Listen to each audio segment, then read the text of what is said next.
Finish what you start. The art of following through, taking action, executing, and self-discipline. By Peter Hollins. Author and researcher at petehollins.com. Click for your free human nature cheat sheet, 7 surprising psychology studies that will change the way you think. Table of contents. Finish what you start, the art of following through, taking action, executing, and self-discipline. Table of contents. Introduction. Chapter 1. Stop thinking, just execute. Chapter 2, Staying hungry. Chapter 3, Create a manifesto. Chapter 4, Follow through mindsets. Chapter 5, The science of smashing procrastination. Chapter 6, No distraction zone. Chapter 7, Deadly pitfalls. Chapter 8, Daily systems for success. Summary guide. Introduction. What exactly is finishing what you start and following through? You have may heard these phrases before, but what do they mean? To me, they mean making your intentions reality. Too often, we'll say we'll do something, and we might even start it one lucky weekend.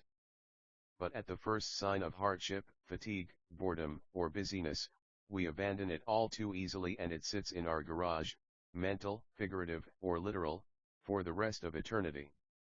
Finishing what you start and following through is breaking through that common loop and taking hold of your life. My personal experience with finishing what I start has been checkered. One summer, I promised myself that I would carve a wooden canoe, about 12 inches long and 3 inches wide. Not too big, but a sufficient challenge for someone with no woodworking experience. The first week, I made a considerable dent in my wood block. The second week, my hands were sore and the new Star Wars movie was out.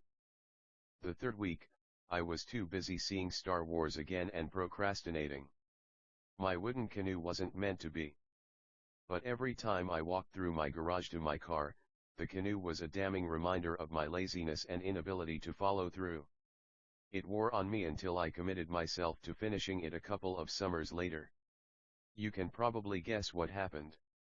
The first week went great, the second week was moderate, and the third week I was already running on fumes. I was fortunate to learn about temptation bundling sometime shortly thereafter, which provided the boost for me to finish my canoe. Briefly, as temptation bundling will be a major theme later in the book, temptation bundling is when you combine an obligatory, and undesirable, task with an instantaneous reward. When you can bribe yourself into working hard, suddenly finishing what you start isn't a massive exercise in willpower, it's the pursuit of something pleasurable, if only by association. The reward I bundled the canoe carving with was listening to my favorite album, something we rarely have time for these days. When's the last time you listened to your favorite album from beginning to end without interruption? Suddenly, a new world was open to me. If I could make any unpleasant task just pleasant enough by pairing it with something I enjoyed, I could plow my way through just about anything. It was a small realization like this that led me to study the science of following through and executing, despite the human brain's instinctual resistance to doing so. How can we circumvent our worst instincts and get things done when we want, without the specter of a deadline over our heads? How can we pay attention to our attention and do that what is most difficult, live with supreme discomfort? I'd like to think I've come up with great systems for myself that can be widely applied for just about any context. There are many tactics in this book. I don't use all of them all of the time, but most of them will work for most people. As usual, I wrote this book for myself and am glad and proud to be able to share my findings. I hope they are helpful and help you accomplish exactly what you want. At least, I hope they force you to listen to your favorite albums from time to time, a win in itself. Chapter 1. Stop thinking, just execute. Esther has thought about it a million times. Stuck in a dead-end desk job for the last 6 years, she has fantasized about not having to deal with the monotony of paperwork, not having to report to a demanding boss, and not having to leave her 2-year-old son at the daycare center every day. And exactly how were such fantasies supposed to be realized when she had to earn a living to make ends meet for her family? She had the answer. She figured she'd start her own baking business right at home. It was all just a fantasy, a thought she'd conjure to get her through difficult days at work. But one day, something felt different. For some reason, she finally decided she's going for it. After all, baking was her one true passion.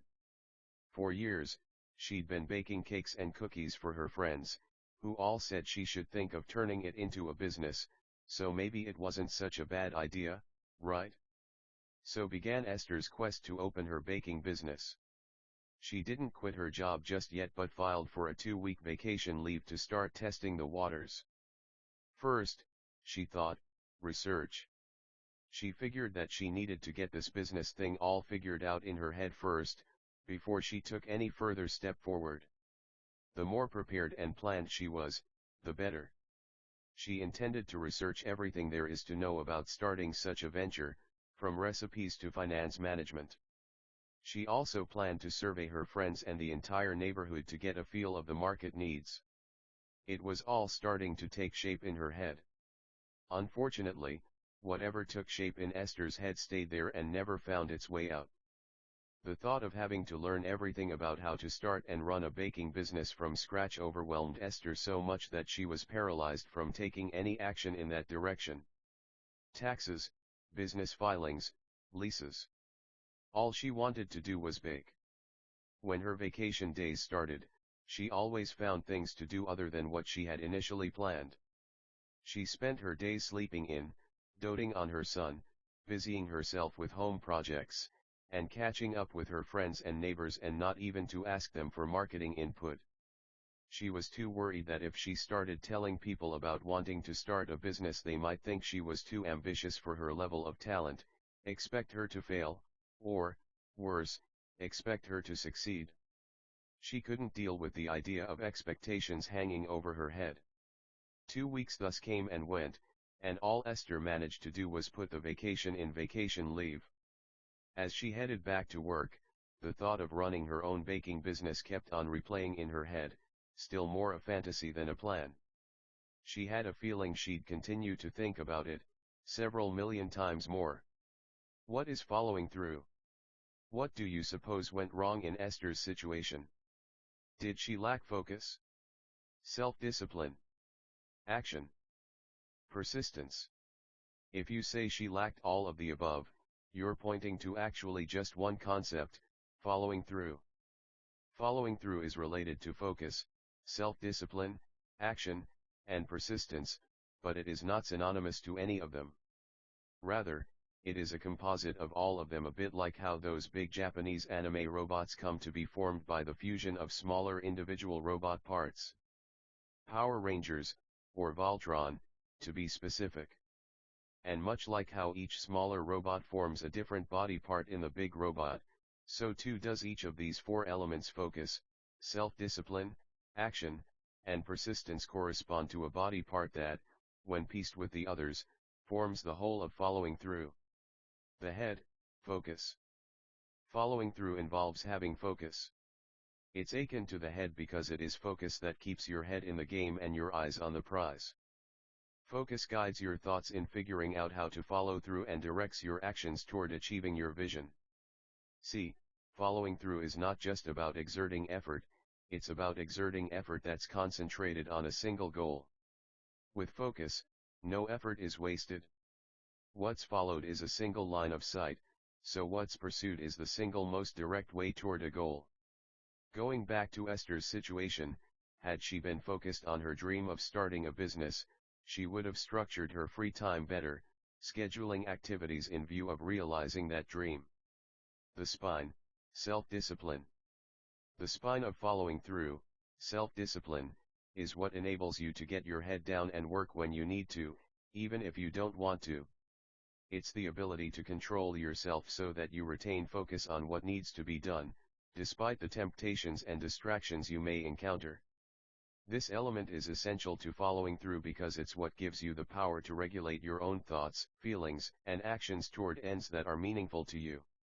Without self-discipline, you wouldn't be able to consistently exert effort on something until it's done, which is what following through is all about. As the head is continuous with the spine, so is focus continuous with self-discipline. If you are focused on what you need to do, self-discipline will naturally follow. Likewise, if you are self-disciplined, it will be easier for you to focus on what needs to be done and avoid distractions. Self-discipline, like the spine, keeps you upright so you don't slump into a mess. If Esther had enough self-discipline, she would have been able to resist using all her free time just for leisure. There's nothing wrong with catching up on some sleep or spending time with your loved ones, but if all your days are spent doing just those and none of productive work, then balance is lost. Leisure is an important part of life, but if it's excessive and takes the place of reasonable productivity, then it becomes a vice. The hands and feet, action.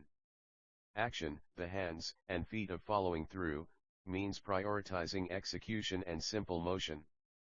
This is what makes following through more than just having focus and self-discipline. Following through is an intention that's been translated into action. It is action that will move things in the real world and take you from point A to point B, that is, from where you are now to where the fulfillment of your goals lies. It is the visible aspect of following through, the one that's actually observed, measured, and evaluated against your goals. Action is thus crucial to the execution of your plans and the realization of your goals, for without it, plans remain abstract and goals remain dreams. Had Esther acted on even just the first part of her plan, research, she would have at least inched her way toward realizing the dream business she had in mind. The heart, persistence. Finally, at the heart of following through is persistence. Persistence is firmly sticking to something for a prolonged period of time, even as you encounter things that try to unstick you. It's the tenacity to adhere to a course of action even in the face of obstacles. It is not enough to just start, you need stick with it until it's done.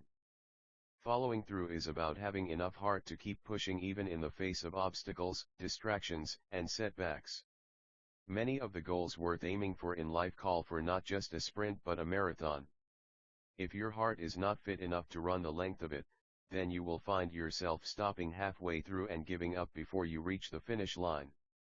Did Esther have the persistence to see her dream through?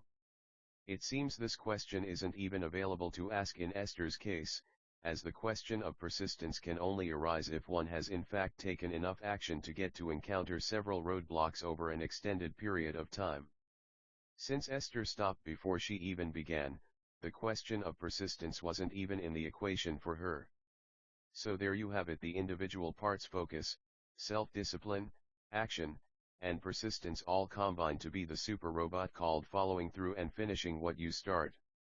It's gratifying and fulfilling to be able to pull together focus, self-discipline, action, and persistence within ourselves and get to watch our dreams be turned into reality as a result of it. But if following through is so awesome, why don't we all just do it all the time? The short answer is because it's hard. The long answer, which also explains why it's hard, is detailed below. Why don't we follow through? When it comes to thinking up what we want to do, what we need to do, or what other people need to do, we're usually experts. Our ideas run wild, the blueprints in our heads get magically written out with not much effort, and the mental picture of us living our dreams comes into sharp focus faster than we can say cheese. But when it comes to actually getting off our butts and following through with action, we're usually not only amateurs but also unwilling participants. When it comes down to it, we often couldn't find the focus, self-discipline, action, and persistence needed to get the job done. Sometimes we go into the battle without our heads or our spines, other times we lack our hands and feet or our hearts. We think we could just call on these parts to get together when we need them to, but we arrive at the battleground only to discover that it's never as easy as we thought it would be.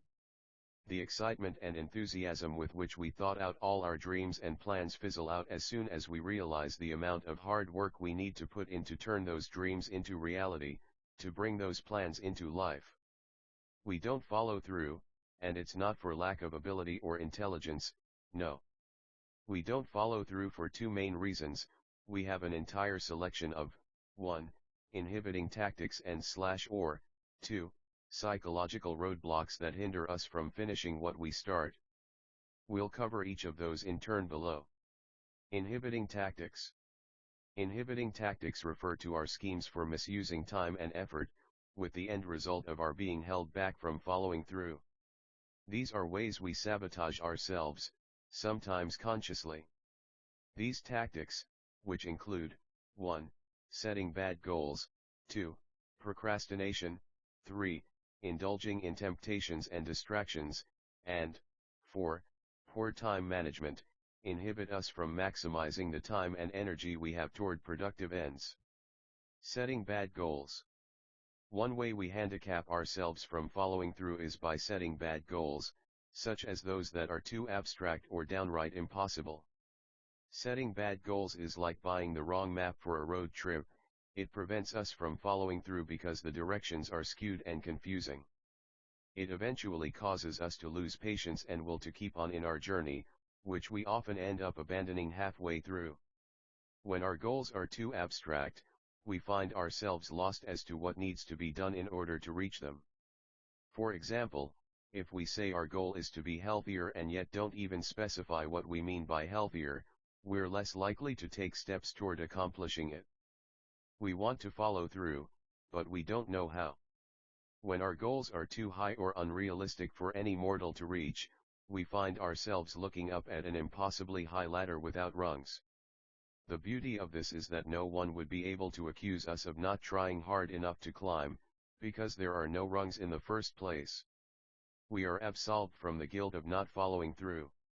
Take for instance a plant manager aiming to double manufacturing output despite real logistical limitations.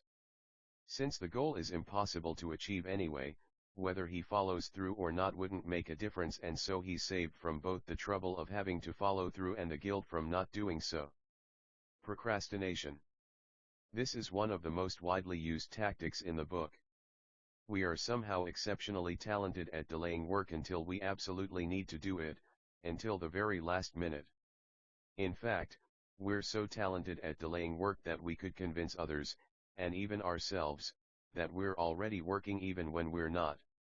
One way we procrastinate is with endless planning. We plan all the details of our task, and once we're done planning, we decide that either the plan needs revising or the task itself needs to be scrapped. Then we plan for a new task, and so on, all the while conveniently unaware of the fact that all the planning we're doing is also a form of procrastination. Ultimately, it's something best referred to as productive procrastination because it feels like you're getting somewhere, but you're really just moving in place. If we can get away with putting off a task at the moment, we tend to do so because it's easy, comfortable, and stress-free. This is how a lot of would-be even success stories get to be just that would have been. A lifetime string of laters ends up being woven into the noose of never. Temptations and distractions. The road of following through would be easy enough to tread, without delay, if it were like a hallway with blank walls on either side. If you didn't have a choice, you might very well put your head down and work. But no. This road is lined with all sorts of shiny trinkets, glittering detour signs, and inviting rest stops. Temptations and distractions come aplenty these days, with something as simple as a red notification alert on our phone screens flooding our brains with feel-good chemicals that, in turn, keep us glued to our phones even longer. Take for example a marketing officer tasked to develop a campaign to promote a new product. She is well aware of the research she needs to do, the reports she needs to write, the presentations she needs to start prepping.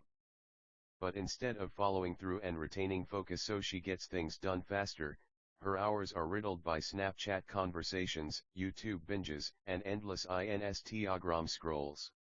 Eventually, the research may get done, the reports may get written, and the presentations may be prepped, but such are not likely to reflect her true potential.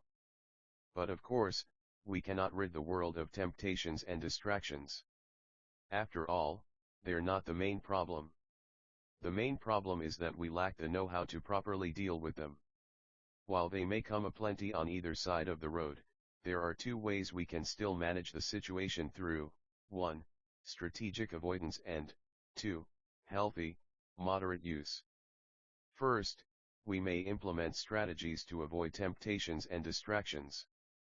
For example, if we're distracted by frequent notifications from social media, we may schedule blocks of time during which we're logged out from our social media accounts while we focus on our work.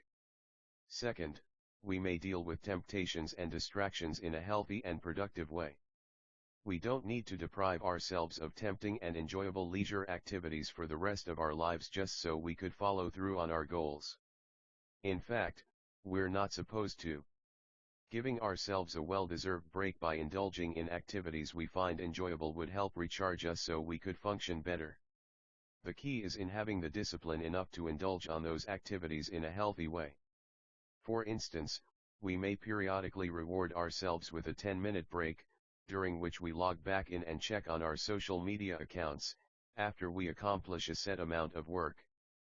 Poor time management. So much to do, and not enough time to do it.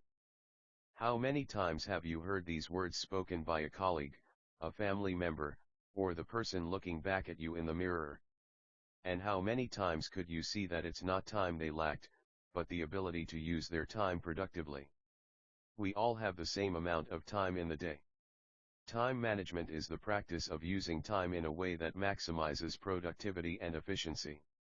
Good time management involves not only the ability to schedule tasks, but also the insight and good judgment to recognize which tasks are best done when. Moreover, it requires having the self-discipline to do tasks as initially planned and the focus to organize resources accordingly. With good time management, a schedule is cleverly organized and then promptly followed, so tasks get done as planned. On the other hand, bad time management involves a lack of planning, organization, focus, and self-discipline. We forget, overlook, or miscalculate tasks in terms of how much time they'd require for completion, leading to a domino effect that messes up the rest of our plans. We fail to foresee and provide for the resources we need for the activities we planned, leading to delays and cancellations. We fail to prioritize our activities, instead choosing to spend our time doing non-essential tasks, leading to unsuccessful endeavors, plus maybe a scolding glare from our boss. Life in the 21st century is challenging our ability to maintain work-life balance like no other time before. With technology allowing more work hours as well as more entertainment options than ever, we no longer seem to find 24 hours enough to fit in everything we need and want to do in a day. With such demands and lifestyles, poor time management has become the norm, and good time management is a superpower only the enlightened have seemed to master. And if we can't even manage our time when it comes to our day-to-day tasks, how could we expect to find time to follow through on our bigger life plans? Psychological roadblocks. Psychological roadblocks refer to the internal, often unconscious mechanisms in our psyches that act as barriers to following through. Among these mechanisms are: 1. Laziness and lack of discipline, 2. Fear of judgment, rejection, and failure, 3. Perfectionism out of insecurity, and 4. Lack of self-awareness. These psychological roadblocks operate internally to inhibit external action, thus preventing us from following through. Laziness and lack of discipline. The reason we don't follow through can sometimes be as simple as being too lazy and lacking the discipline to do so. Our laziness hinders us from getting off the couch and working on the important tasks that will get us closer to our goals. Our lack of discipline sees us squandering our time to distractions and temptations. We may get our calendars planned out, our to-do lists ready, and everything else we need prepared, but somehow we lack the willpower and discipline within us to just start, just do, and just keep pushing. We see the sacrifice, however small, we would have to make, and we decide that it's not worth it. Willpower is the energy that activates our bodies, while discipline is the focus that directs that energy so that we're constantly moving toward our goals. If we don't find a way to turn our willpower and discipline on, our bodies would simply continue to be in their inactive state, never following through. Fear of judgment, rejection, and failure. Imagine Laura, a volunteer for a local organization helping provide education for less fortunate children. She has an idea for a fundraising campaign that will bring in more sponsors. She plans what she needs to do and researches who she needs to talk to in order to make things happen. But before she even makes the first call to get the ball rolling, her breath catches. She hesitates and thinks, what if I organize this campaign but nobody signs up for it? What if our community leaders back my idea but it winds up being a flop? What if we'd end up spending more money than we actually gain? So she drops the idea entirely and immediately starts breathing easier. What stopped Laura from following through was her fear of judgment, rejection, and failure. To her, not following through was an act of self-preservation, a way to save herself from the pain of failure. Since she never asked for anything, she never got rejected. Since she never went after a goal, no one could say she failed at it. Fear of judgment, rejection, and failure thus paralyzes us from following through.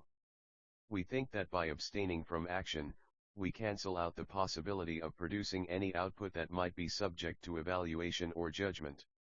And if we can't be evaluated or judged, we also can't be rejected. If we don't try to go for things, especially things that challenge us, then we can't fail. However, these are ruinous distortions in reasoning. By not acting and not following through, we have already judged and rejected ourselves even before we've started. We have already failed the moment we decided not to try. Perfectionism out of insecurity. Paul has been planning to apply for promotion for several years now. He has been putting in the effort to upgrade his professional knowledge and skills, attending seminars, taking certification exams, and enrolling in postgraduate classes. He wants his resume to be perfect so that when he does apply for promotion, he can be sure he'll get it. For Paul, it was either perfection or nothing. Several more years passed, and he still never applied for a higher position. His credentials didn't feel good enough to him, and it never did. His perfectionism, born out of his fear and insecurity that he wasn't good enough, was what prevented Paul from following through. Instead of taking action that will move him forward, he focused his energy on overplanning and striving for perfection, ultimately leading to stagnation. To the outside world, it may have seemed that Paul was a busy bee working toward his goals, but in reality he was internally inhibited by his perfectionism from truly following through. Lack of self-awareness. Finally, lack of self-awareness could also be a psychological barrier against following through. Because we're so often afraid of making mistakes and venturing past our comfort zones, we never get to learn the fullest extent of what we can do. Thus, many of our interests, passions, and talents remain hidden to us forever. And not knowing our true capacities, we remain convinced that we will never make it, even if we tried. So we don't follow through on our plans and, in so doing, trap ourselves in a lifetime of stagnation. What's more, we don't even realize we've fallen into the trap of stagnation because we also lack the self-awareness that we're not following through. We continue living our busy lives, content with the idea that we can't possibly be working harder than we already are. But if we strip our lives with the little bits and bobs we busy ourselves with and take a long hard look at the big picture, we then realize that we've been avoiding following through on things that really matter. So there you have it, the list of reasons why we don't follow through. We start with excitement and enthusiasm but end up with excuses and explanations. We start with anticipation but end up with alibis. And all too often, we don't bother looking past what's in front of us because what's in front of us is easy and convenient. A part of us doesn't want to know what's possible beyond that because we're afraid to want it and to have to do the hard work that will get us there. But take courage for a moment, and for the sake of your personal growth and happiness, consider how your life would be different if you made following through a habit. What if we do follow through? Following through is the more difficult path, but the benefits it can yield make the journey worth the struggle. If you develop the habit of following through, you'll be able to increase your productivity, maximize every opportunity, and realize your fullest potentials. Your academic and career goals will be real guideposts in your life instead of just being pipe dreams and ending up as frustrations. Being a person who follows through will also improve your relationships. You'll find that as you consistently keep your promises, you'll gain and retain the trust of your supervisors, your colleagues, and your staff. More importantly, you'll be building better relationships with your spouse, your children, and your friends. They know they can trust your word because they've seen you act on your plans and deliver on your promises. What's more, following through will help you build a better relationship with yourself. Following through forces you to be in touch with your own wants, needs, capacities, and fears more intimately, so you get to take charge of your own life instead of being just a slave to your unconscious fears and society's pressures on you. In summary, following through is the powerful combination of focus, self-discipline, action, and persistence. It's the force that drives you toward higher professional achievements, better relationships, and greater personal satisfaction. However, both tactics-based and psychologically based roadblocks can often hinder you from consistently following through on your dreams and goals. You may have the passion and motivation to do something at first, but the fire within you is likely to die down somewhere along the way. To reignite it, you must first understand what's holding you back, then equip yourself with the right tactics and psychological tools to help you follow through on the things you start. Recall the story of Esther told at the beginning of this chapter. She took a leave in the hopes of getting to start on her own business, but she failed to follow through because she was tempted to indulge in pleasurable distractions and was taken by her fear of rejection and failure. Instead of using the time she had to set realistic goals and follow through on building the life of her dreams, she ended up returning to a life she didn't enjoy living. Imagine if Esther was aware of the barriers that were keeping her from following through. Suppose she responded by using the right tactics and psychological tools to counter such barriers and eventually succeeded in running a home-based bakery business. Every day, she'd be waking up excited to get to work with something she's passionate about.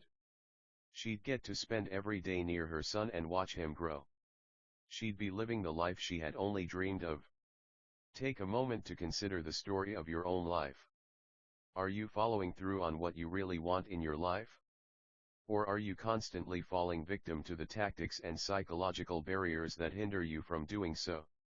If you answered the latter, then read on. The following pages will equip you with the tools you need and show you the way toward developing in yourself the all-important power of following through. Takeaways.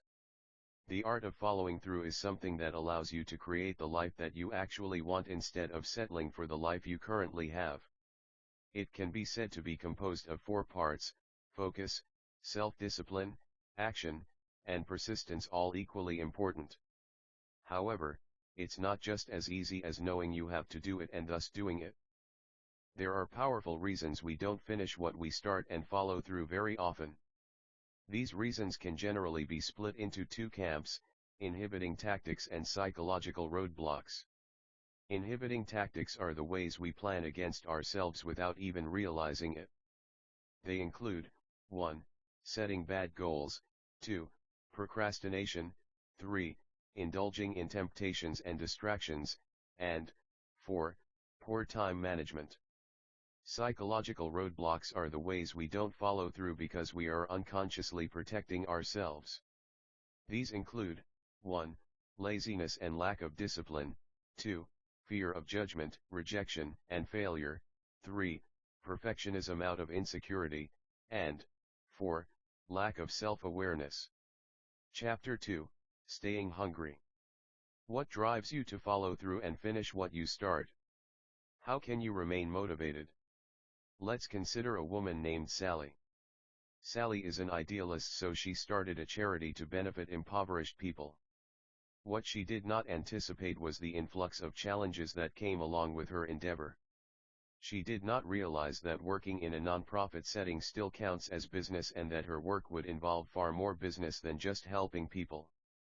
Whenever she encountered a challenge in procuring funding, competing with other charities for donations and grants, and creating marketing to incite interest in her cause, she felt overwhelmed. Why is it so hard to get people to care about other people, she asked herself. Pretty soon, Sally became completely disinterested in her work. It just carried with it too many negative feelings and associations. She hated writing grant letters and attending charity events. It took only a few months for her to give up on a cause that she cared deeply about. Other people wondered why she stopped working for something that meant so much to her. A key to Sally's failure was her inability to anticipate and plan for negative aspects of her foundation. She imagined doing more to help people and working less to procure funding. Because she relied solely on her goals to give her the motivation to follow through, she did not give herself anything to actually help her defeat the negative aspects of the business side of her foundation. The true problem that Sally had, however, was failing to find a true source of motivation. She needed to have found a true source of motivation to help carry through the discouraging effects of the negatives. By creating a balance between her dream, the positives, and the negatives would have been acceptable obstacles in pursuit of her grand goal. She could have also kept her motivation alive by reminding herself of why she undertook this project in the first place and how each thing she did, even the tasks she hated, led to the fulfillment of her idealistic dream. Sally is a great example of how you can't just count on your passion for something to lead you to follow through. Sometimes we just don't care about what we are doing, and thus we don't follow through. We lose steam because of disinterest. That's understandable. But even caring about something is not always the key to following through. Sometimes, even for things we care about, we still can't follow through because we lack a drive to push us forward. This lack of drive is caused by a massive disconnect between three important aspects. 1. What the things we care about represent. 2. The positive benefits we receive from our actions. And 3. The negative consequences we can avoid related to our causes. When we lose steam, we aren't tied closely enough to any of those aspects, which come together to create motivation. What is motivation? Things that really matter to you and are near and dear to your heart. Things that make you actually want to work toward your goal. Things that not only drive you, but also discourage you from giving up. On top of that, you have to minimize negative consequences involved with your work and simultaneously maximize the positive benefits that you receive. There are many ways to define the concept of motivation, but an effective framework to view them through is external and internal motivations. External motivators. External motivators entail using sources besides yourself as motivation to do something. They are other people or circumstances that drive you to action. You are doing something to avoid a negative circumstance or earn a positive circumstance from people and things outside of you. More typically, external motivators are about avoiding negative consequences. For example, you might be trying to avoid disappointing your family by failing, so you are determined to succeed. You might be afraid of getting fired, so you act with aplomb. A majority of these motivators are punishments or negative consequences that you are desperate to avoid. The only positive external motivation is self-bribery. Still, you can get a lot of mileage out of external motivators if you make them work to your advantage. Driving yourself to avoid a negative consequence can serve as an excellent push to do something. No one wants to suffer. If you know that not following through will result in some sort of suffering, you will do anything to avoid that negative consequence. Therefore, you feel as if you have no choice but to follow through. Accountability partners. Accountability partners are people who hold you accountable. This is a person that you commit to something with. This person lets you know when you need to do things, and he or she chides you when you want to give up. Then he or she gets on your case for not following through. Since you want to avoid disappointing this person, you are more likely to act. You rely on this person to give you the external motivation to avoid shame, so you become accountable for your actions and your goal to avoid his or her negative feedback. You may also become accountable in order to avoid letting this person down, as he or she counts on you to complete the goal with him or her. Accountability group. An accountability group can be more effective than a single partner. By having multiple people holding you accountable, you face the possibility of exponential shame. The shame and disappointment of multiple people building on top of each other is a horrible feeling that you will want to avoid. Plus, you will still have people to hold you accountable should one person drop out of the race. It can be hard to rely on a single partner's commitment, but a group is much steadier in its pressure. Having more people to answer to and to guide you can help you stay on track to avoid shame. Putting money down. The risk of losing money is another motivator that you can use to your advantage. A good example of this is an expensive gym membership fee that makes you want to go to the gym more often. You don't want to waste money, so you go to the gym just to make that fee you paid worthwhile. Another example is paying a lot of money for a course. You want to finish the course because you paid so much for it and you consider it a shame to just waste that fee. By investing in something monetarily upfront and even slightly before you feel ready, you'll be pushed to follow through to avoid wasting and losing money. The primary operator here is guilt for spending money on something that you never used or did. You can take monetary investment motivators to the next level by hiring a coach or trainer of some type. This is the next level because paying someone money to hold you accountable combines both monetary investments and accountability partners. Now you have two reasons not to quit or back out of your commitment. You don't want to waste money or hear about how you have failed from a disappointed accountability partner. Finally, you can give someone money and then tell them not to give it to you until you complete something. When you give a friend $500 and instruct them not to return it to you until you complete your tasks, you'll quickly discover just how much your work ethic is worth to you. If $500 is not enough, up the ante next time to make it truly something you'll work toward. Self-bribery. A final external motivator is to bribe yourself. This is where you promise yourself a reward if you follow through. Therefore, you let that reward drive you and surmount your difficulties. For example, you might know that you can take your dream beach vacation if you save your money wisely and earn enough to have spare. Keeping the emotions of the beach vacation can be powerful reminders every time you want to spend your money. External motivations are mostly about avoiding pain, so figure out what pains you are avoiding or can create for yourself. Then let your urge to avoid those pains drive you.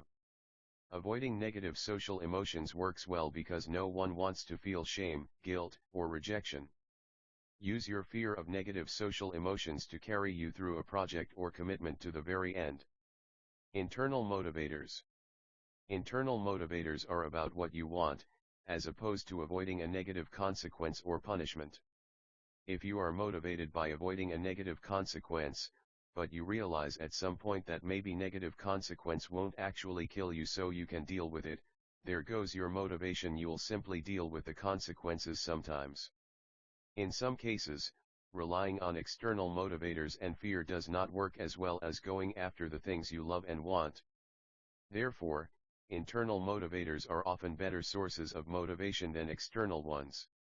We can view it thusly: if you are driven by fear or face a substantial negative consequence, external motivation is ideal, while internal motivation is more suitable if you know what you want and there is little to fear. Internal motivators are your why for taking action and putting in effort. Think of a donkey walking forward to reach the carrot. Internal motivators are the carrot, while external motivators are the stick. External motivators drive you forward out of fear of something unpleasant, while internal motivators make you feel that reaching your goal is going to give you a big reward and lots of pleasant benefits. The more internal motivations you can articulate, the more motivated you will be to follow through and finish. Ask the following questions to determine how you will benefit, then let your desire for those benefits drive you forward. Internal motivations tend to be more uniform because they speak to people's universal desires and needs. What are you getting out of this? Maybe you are getting money or a sense of happiness and fulfillment in life. You are getting closer to a goal, which can mean a lot in terms of benefits. How will your life change or benefit? You may be able to get a better home or a nicer car if you earn more money. Or you may be able to recover from depression and ultimate sadness by attaining a higher sense of fulfillment. How will your family benefit? Your family means a lot to you, so let them motivate you. Imagine the smiles on their faces as you give them a better life and make them proud. Imagine getting your kids better school clothes, living in a safer neighborhood, and being able to afford private school and college. What impact will you have on others? Perhaps you will become a role model for some people, which in turn will make you feel important and good about yourself. Perhaps you can donate to charity or gift needy people with clothes and shoes come winter. Perhaps you can donate money to erect new structures in your community that will be named after you. What positive emotions will you get? Consider the happiness, pride, and self-esteem you will reap from your goal's ultimate completion. After all, this may be the root of all philanthropic efforts. How will your actions lead to your long-term and short-term goals?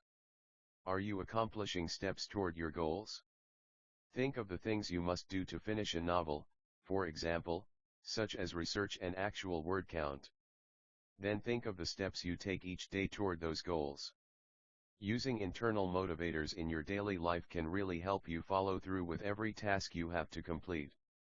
Even when the going gets tough and you contemplate giving up, finishing what you start is way easier when you are focused on how your world will benefit. So whenever you have to do something that you hate, think of how it will bring you closer to your goals. Or whenever you find yourself bored or tired while working on your goals, consider how great you will feel when you finish.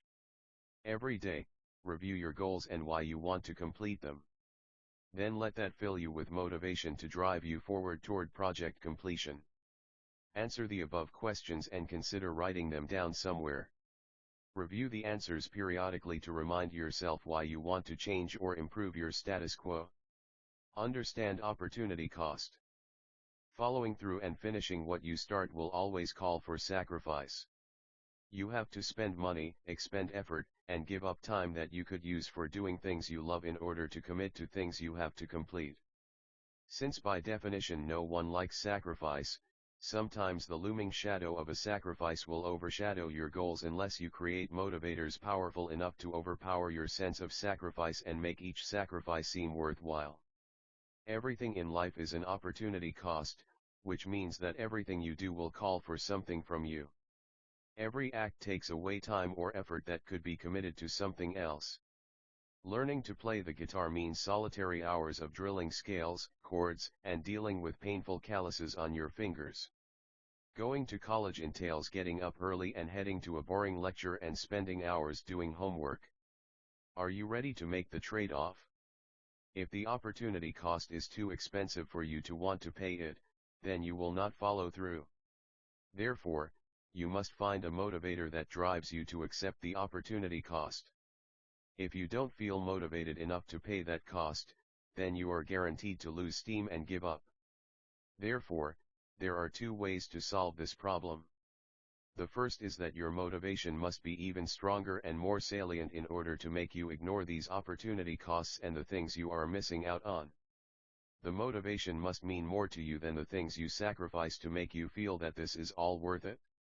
The second solution is to make your sacrifices smaller. This means that there is less pain associated with getting things done.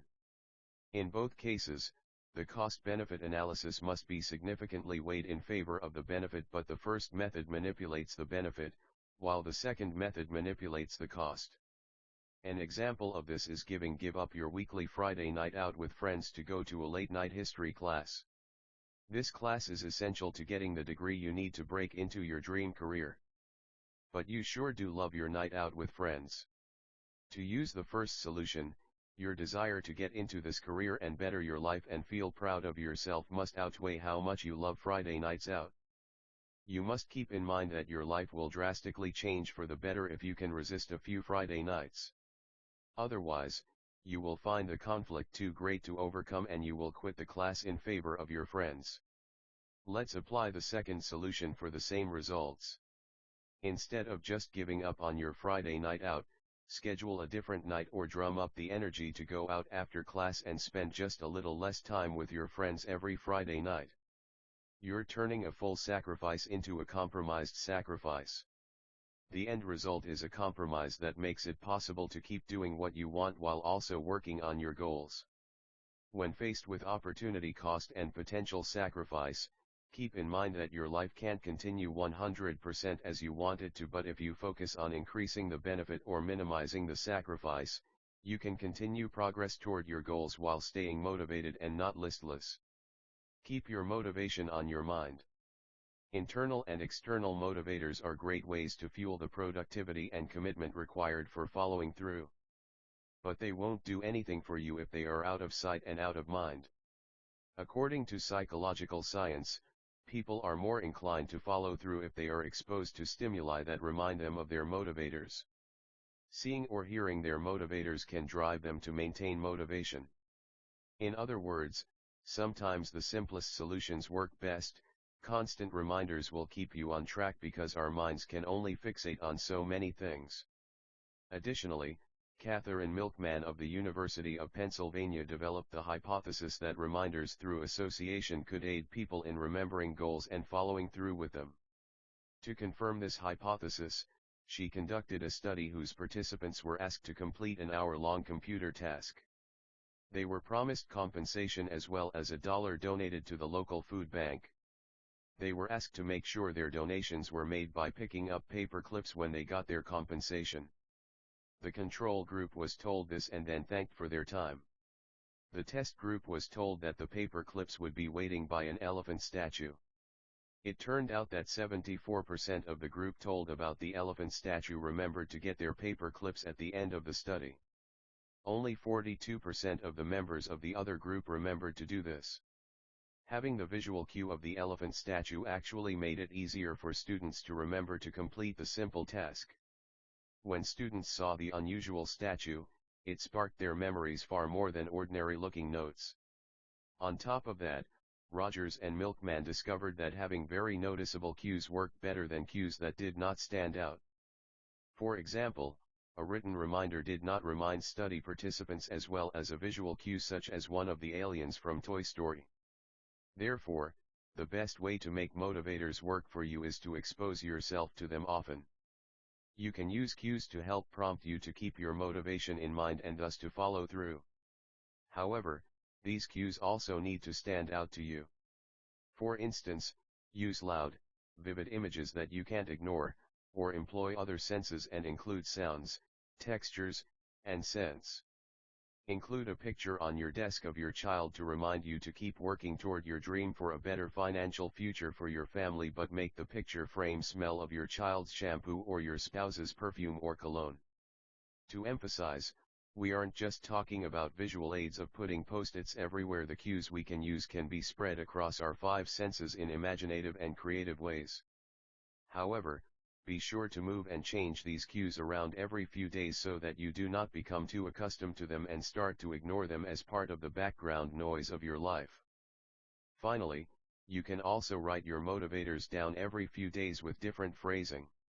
Again, be sure to change them up to avoid getting too used to them. The act of creating the cue each repeatedly helps to keep the motivation firm and fresh in your mind. Takeaways. How do we stay hungry and motivated?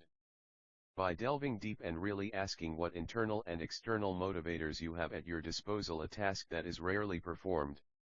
External motivators are when we leverage other people, places, and things to push us into action.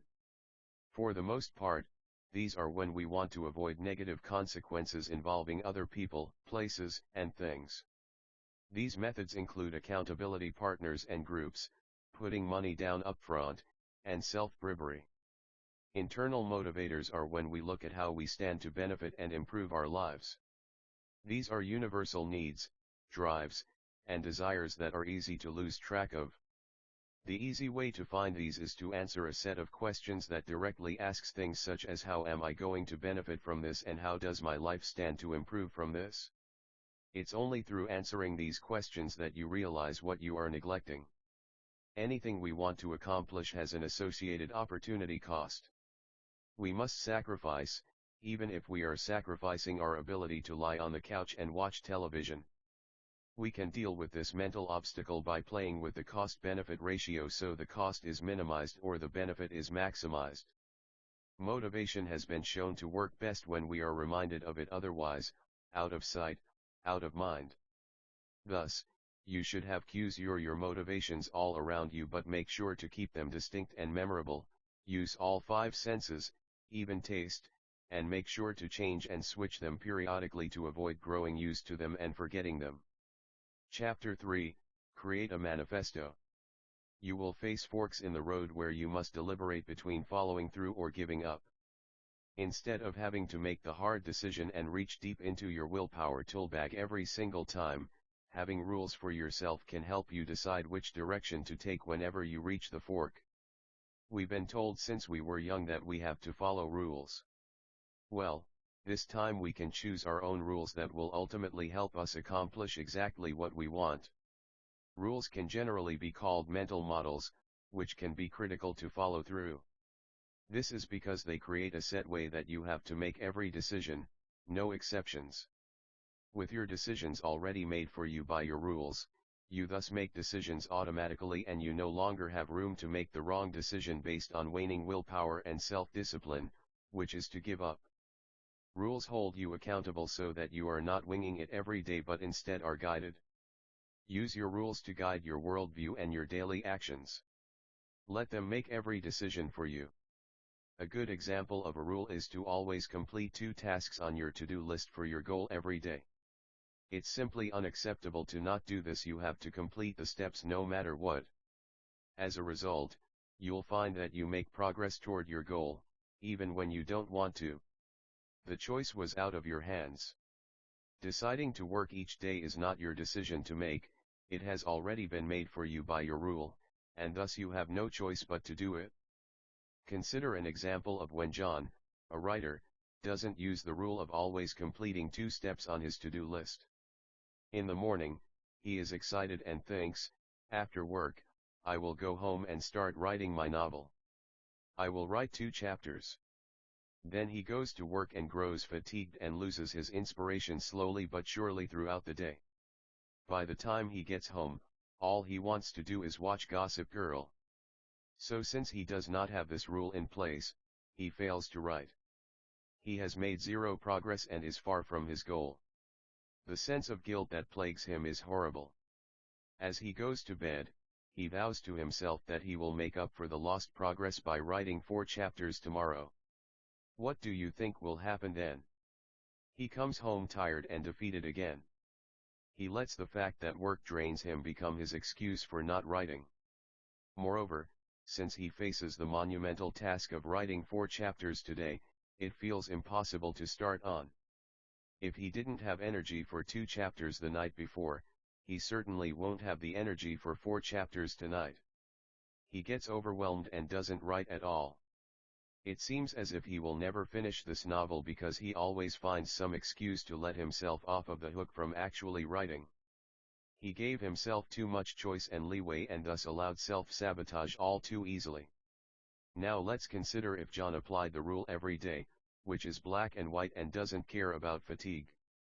No matter how tired and uninspired he feels, he knows that he has to write 2 chapters a night after work, no exceptions and no excuses.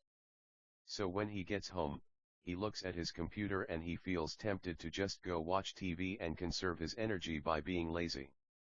But because he follows a rule in his life, he can't break it and so he has to write. In fact, he plans for it all day because he knows it's coming.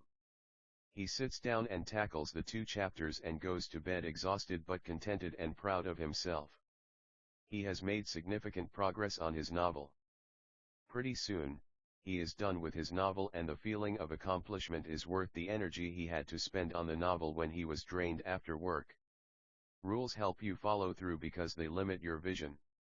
When you are robbed of your decision-making power, the same power that leads you to fiddle with social media when important tasks need to be done, then your hands are tied and following through is the only choice you have. This chapter is about creating a set of rules, collectively a manifesto, for you to follow every time you come across a fork in the road. They push and guide you into the right direction and avoid depleting the willpower you do have. Here are a few ideas for you. Rule 1. Evaluate yourself. Rule 1 is to ask yourself, if not for laziness or fear, would I be giving up? This makes it very clear to yourself that you are not acting out of a lack of ability or talent, but rather you are just taking the easy way out. Is that what you want to admit to yourself? When you face the fact that you are being lazy or fearful head-on, it makes you not want to be that way anymore. It's the kick in the butt that forces you to call yourself lazy/fearful and then drives you to take action. Realizing that only fear or laziness stands in your way helps you realize how silly that is, so you get over it. So before you give up, make it a rule that you always ask yourself if it is laziness or fear that is holding you back from action. Let's say that you have a goal to make a certain amount of money by delivering so many projects to your clients in a month. But the work is hard and you find yourself losing motivation. You want to stop working and take several days off. Ask yourself, am I just being lazy? That kicks your butt into gear and you take action. You do your work and you feel better about yourself knowing that you are doing the best you can. Rule 2, 3 tasks maximum. Rule 2 is to focus on 3 things a day maximum. Only. Tops. Being overwhelmed or disorganized can kill your ability to get things done. Sometimes we can't follow through on what we want because we don't plan smartly. We give ourselves too much to do and we become overwhelmed. But using this rule enables you to plan against that problem by only allowing yourself to focus on 3 things a day maximum. Plan how to reduce your focus to only 3 things by deciding on what they are going to be the night before. Prepare to focus only on those things so that you can plan logically and not react emotionally. One setback you'll face when you attempt to limit yourself to 3 main tasks a day is differentiation. Specifically, you will need to learn to differentiate between important things and urgent things. Important things must be done and should make it to your top 3, while urgent things are not necessary.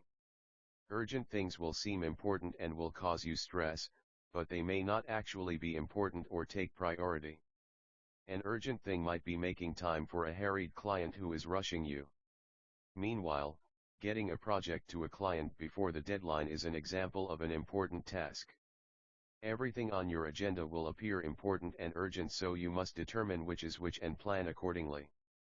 Similarly, differentiate between useless motion that looks busy but gets nothing done and actual action, which is movement toward what you want.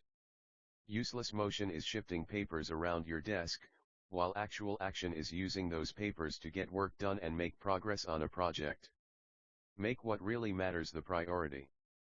How might you use this rule is to set an agenda for yourself. Suppose you have 5 tasks to do for your business.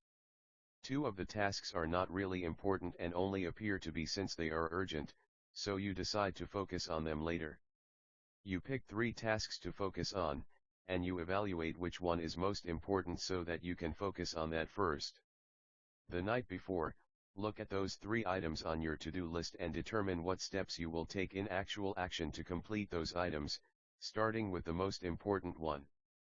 The next day, take that actual action for your first task, then your second, then your third. Only complete one task at a time and do not multitask. By the close of the workday, you just completed 3 major tasks at a realistic pace. Rule 3, create limitations and requirements. Rule 3 is to make actual rules for yourself. Create an actual code of conduct for you to follow in terms of being more disciplined and following through more. Write your code down in detail and then post it in a visible area. While you may not adhere to all of them every day, you at least stand a better chance of follow-through when you actually take the time to think about your code of conduct and write them down. The rules should focus on creating either limitations or requirements for what you do each day so that you actually take initiative and get tasks done. This rule forces you to determine what you really need and want and analyze what you hope to achieve. Basically, you are stopping to check yourself and evaluate how you are progressing toward your ultimate goal. It helps you focus more on your intentions and clarify them, making them an integral part of your work ethic. So when you set out to accomplish something, you have a rule in place to make yourself follow through on the project. Give yourself 5 daily limitations and 5 daily requirements. Make clear statements about what you cannot do and what you must do. Limitations are relatively easy to understand. They limit distraction and temptation. As for requirements, understand that you are not Superman or Superwoman, so you can't overload yourself. Instead, work smarter and have 5 requirements that you can reasonably meet. You may not always adhere to this rule, but you at least have some guidance for yourself. In addition, you gain some clarity about what you have cut out for you each day. An example is to set a limitation that you will not watch more than 1 hour of TV a day, you will not spend more than an hour on Facebook, and you will not take longer than a 1-hour lunch break. Meanwhile, your requirements are that you must read at least 30 pages a day, you must complete at least 4 hours of work before lunch, and you must complete 8 hours of work total by the time you sign out or clock out of work. Rule 4, reaffirm your intentions. Rule 4 is quite similar to Rule 1. This rule comes into play when you are faced with a fork in the road between deciding to follow through or not. This rule seeks to reaffirm your intentions by reminding yourself what they are and why you want to achieve them. When you find yourself deliberating between quitting and following through, ask these 3 questions to yourself. Better yet, have the answers written somewhere so you can look over again. I want, this is where you state your end goal and how you will benefit from it. What is your reason and motivation? Keep reminding yourself of the external or internal motivators that you have on your side. Remind yourself something like, I want to be rich. I will. This is where you state how you must reach that end goal and all the work you should be doing to get there. This statement brings your attention back to how necessary it is to complete what you are currently doing and how these tasks tie into the end goal. The journey is a necessary part of the goal. It helps for you to be very specific in this statement to see what actions you really do have to take. For example, tell yourself, if I want to be rich, I will need to finish this project and work hard on other projects. I won't. This is where you state what you shouldn't do because that action will impede your progress toward your end goal. There are many things detrimental to your progress, including distractions, temptations, lack of discipline, procrastination, and other destructive or wasteful actions. Tell yourself something like, if I want to be rich, I won't distract myself with social media and I won't prioritize social media over my work projects. Let's apply this concept to a potential real-life conundrum that you may encounter.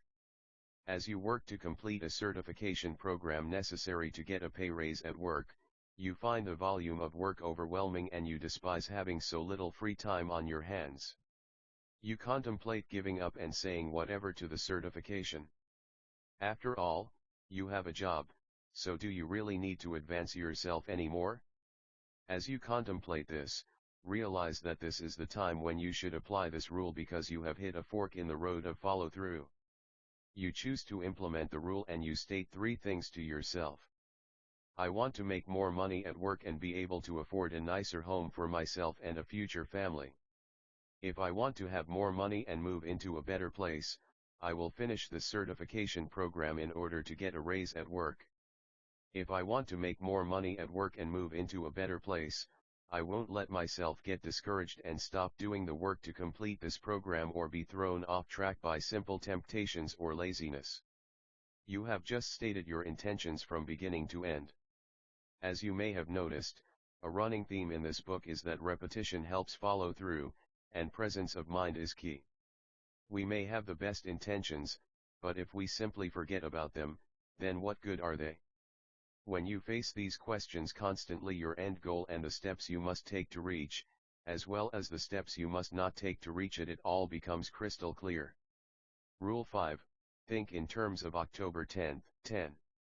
The next time you feel that you're about to give in to an urge or temptation, stop and ask yourself how you will feel 10 minutes, 10 hours, and 10 days from now. This rule may not seem all that powerful, but it's effective because it forces you to think about your future self and to see how your actions are going to affect yourself in the future for better or worse. A lot of times, we may know that we are losing willpower or doing something harmful in the moment, but that's not enough to stop us from doing it because we don't have any connection to our future self that will have to deal with the consequences. This rule quickly creates that connection, and that can make the difference between a success or failure of discipline. Why time intervals of 10 minutes, hours, and days? Because that helps you realize how short-term the pleasure or comfort of a discipline is relative to its long-term consequences. At 10 minutes, you might be feeling good, with perhaps just the initial bit of shame creeping in. After 10 hours, you'll feel mostly shame or regret. 10 days later, you might be consumed by regret, having realized some of the negative consequences that your decision or action has had on your pursuit of your long-term goals. On the other hand, you might apply this rule and realize that a lapse in following through now won't make a difference 10 days into the future. If that's the case, then you can indulge a bit without guilt or shame. For example, imagine that you apply this rule when deciding whether or not to skip a workout to go to dinner with co-workers.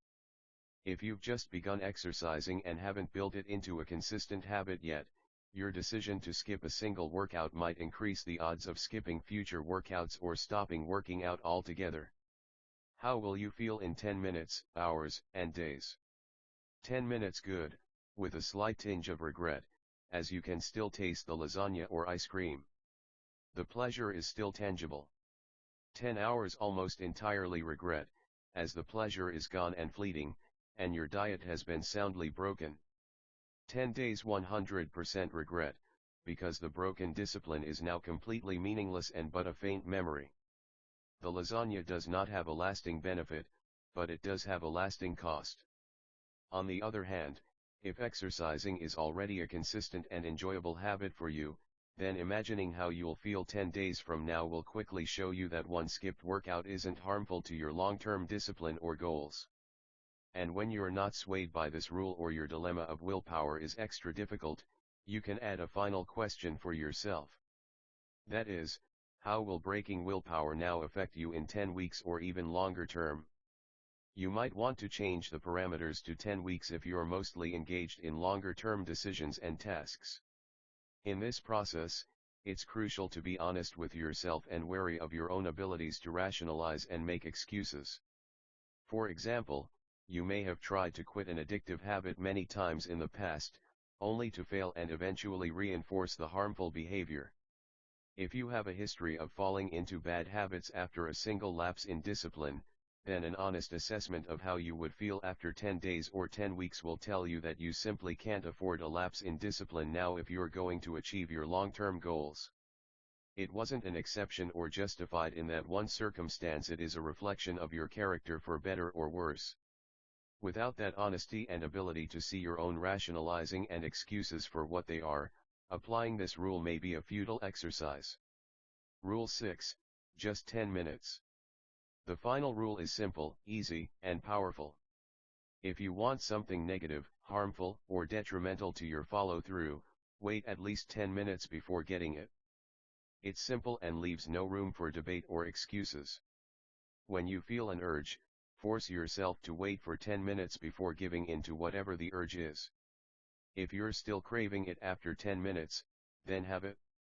Or wait 10 more minutes because you've already done it and survived just fine. Simply by choosing to wait, you remove the immediate from immediate gratification, building discipline and improving decision-making. Similarly, if you want to quit something beneficial, wait just 10 more minutes. It's the same thought process applied in a different way.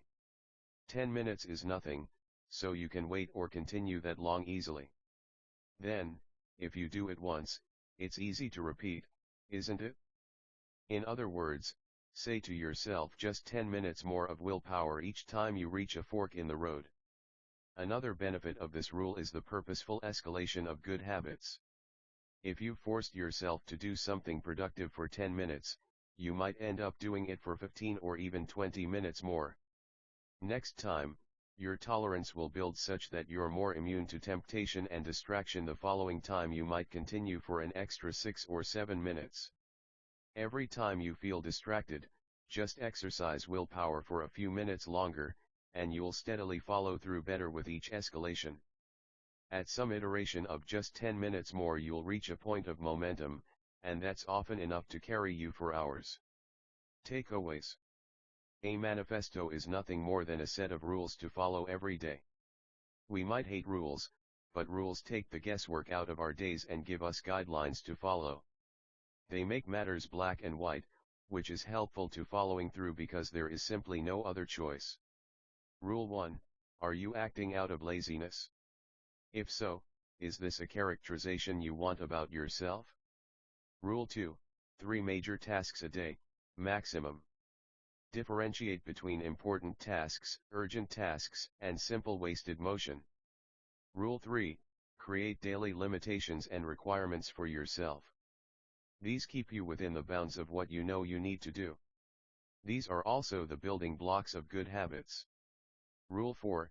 Sometimes we lose sight of what we want to accomplish. Thus, reaffirm your intentions by stating I want, I will, and I won't statements. Rule 5. Try to look into the future 10 minutes, hours, and days at a time. Do you like what you see when you consider not following through? Is it worth the benefit to the current self at the expense of the future self? Probably not. Rule 6. It's just 10 minutes, right?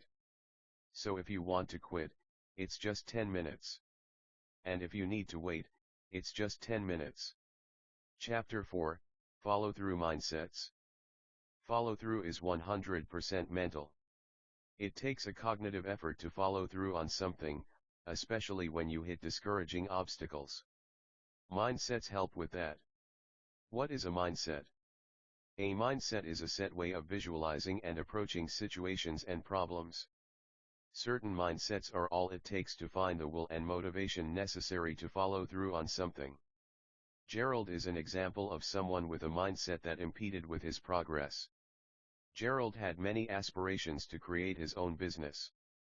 He was determined in spirit and relished the idea of one day being a well-known and rich entrepreneur like Steve Jobs. While he knew that success is not just something easy that anyone can grab, he did not realize how sometimes success calls for uncomfortable situations.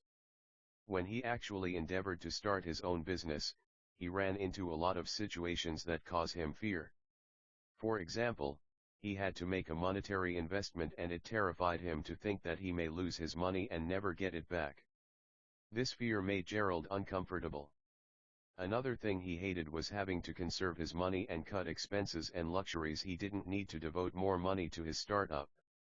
Living without the luxuries he was used to made him quite uncomfortable as well, so much so that he could not handle it. Instead of adapting to uncomfortable situations and embracing new things that made him feel scared, Gerald freaked out. He decided that the lifestyle of an entrepreneur was not worth it. He liked the idea but was not prepared for the reality. Finding out that starting up a new business was not all sunshine and rainbows made him give up on it. Instead of starting his dream company and having a shot at becoming the next Steve Jobs, Gerald settled back into the job that he hated simply because it was comfortable to him.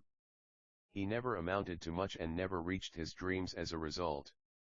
Gerald's mindset was negative, to say the least.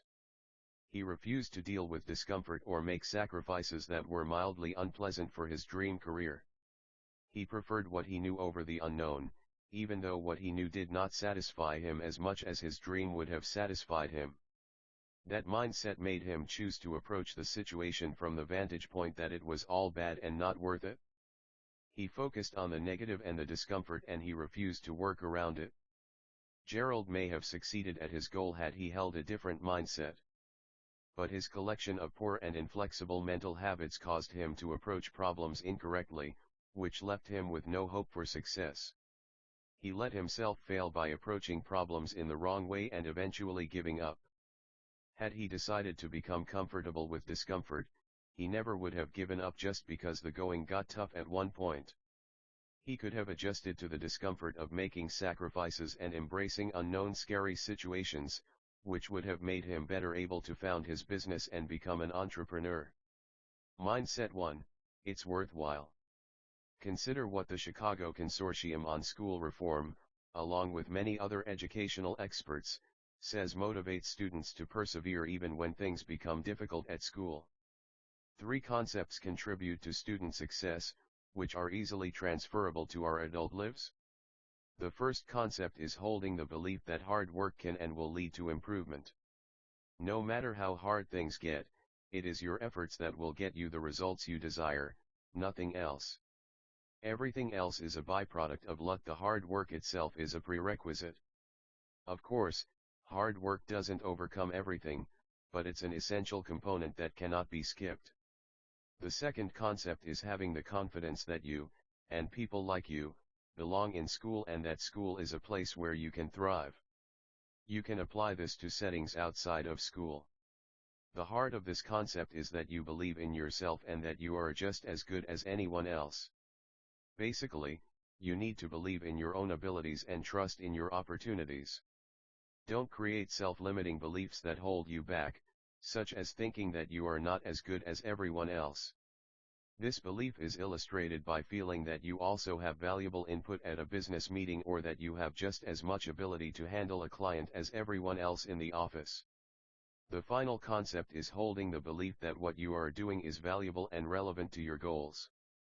Why would you stick with doing something if you don't see how it benefits you or helps you reach your goals? That would undermine entire chapters of this book. Understanding why you do something and how it fits into the big picture of what you are trying to accomplish makes it seem more worthwhile. You won't want to quit an endeavor if you think that it is getting you somewhere. You don't even have to see instant gratification and goal completion to know that you are on the right track.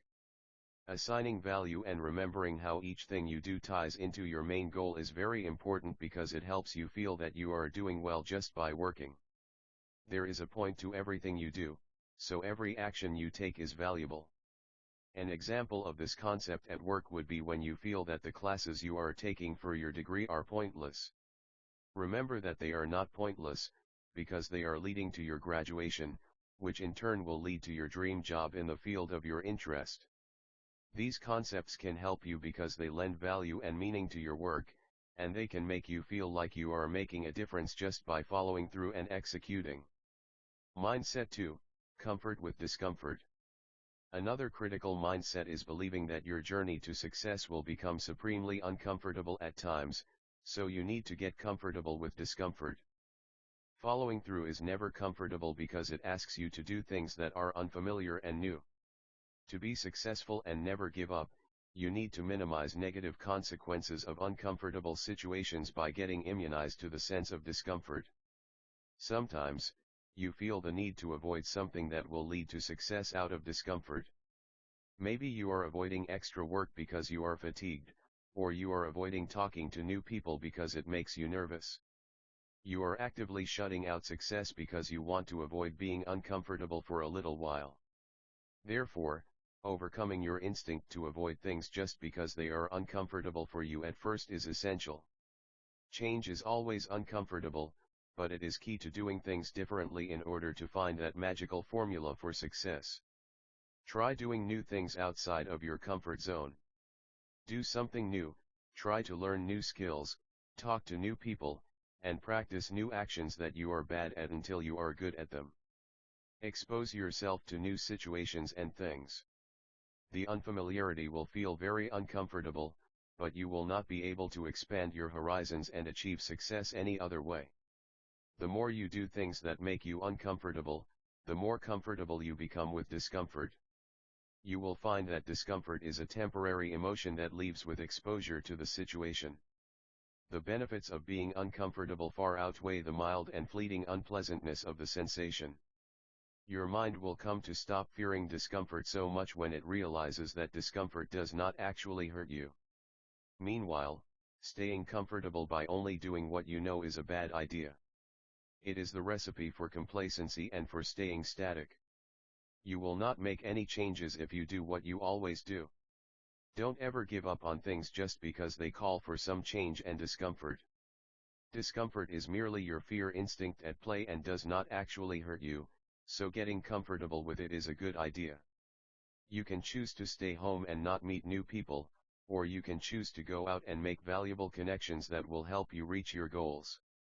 You can choose to never learn a new language, or you can choose to learn it and find a wealth of new business opportunities, such as fun jobs overseas or well-paying jobs in translation.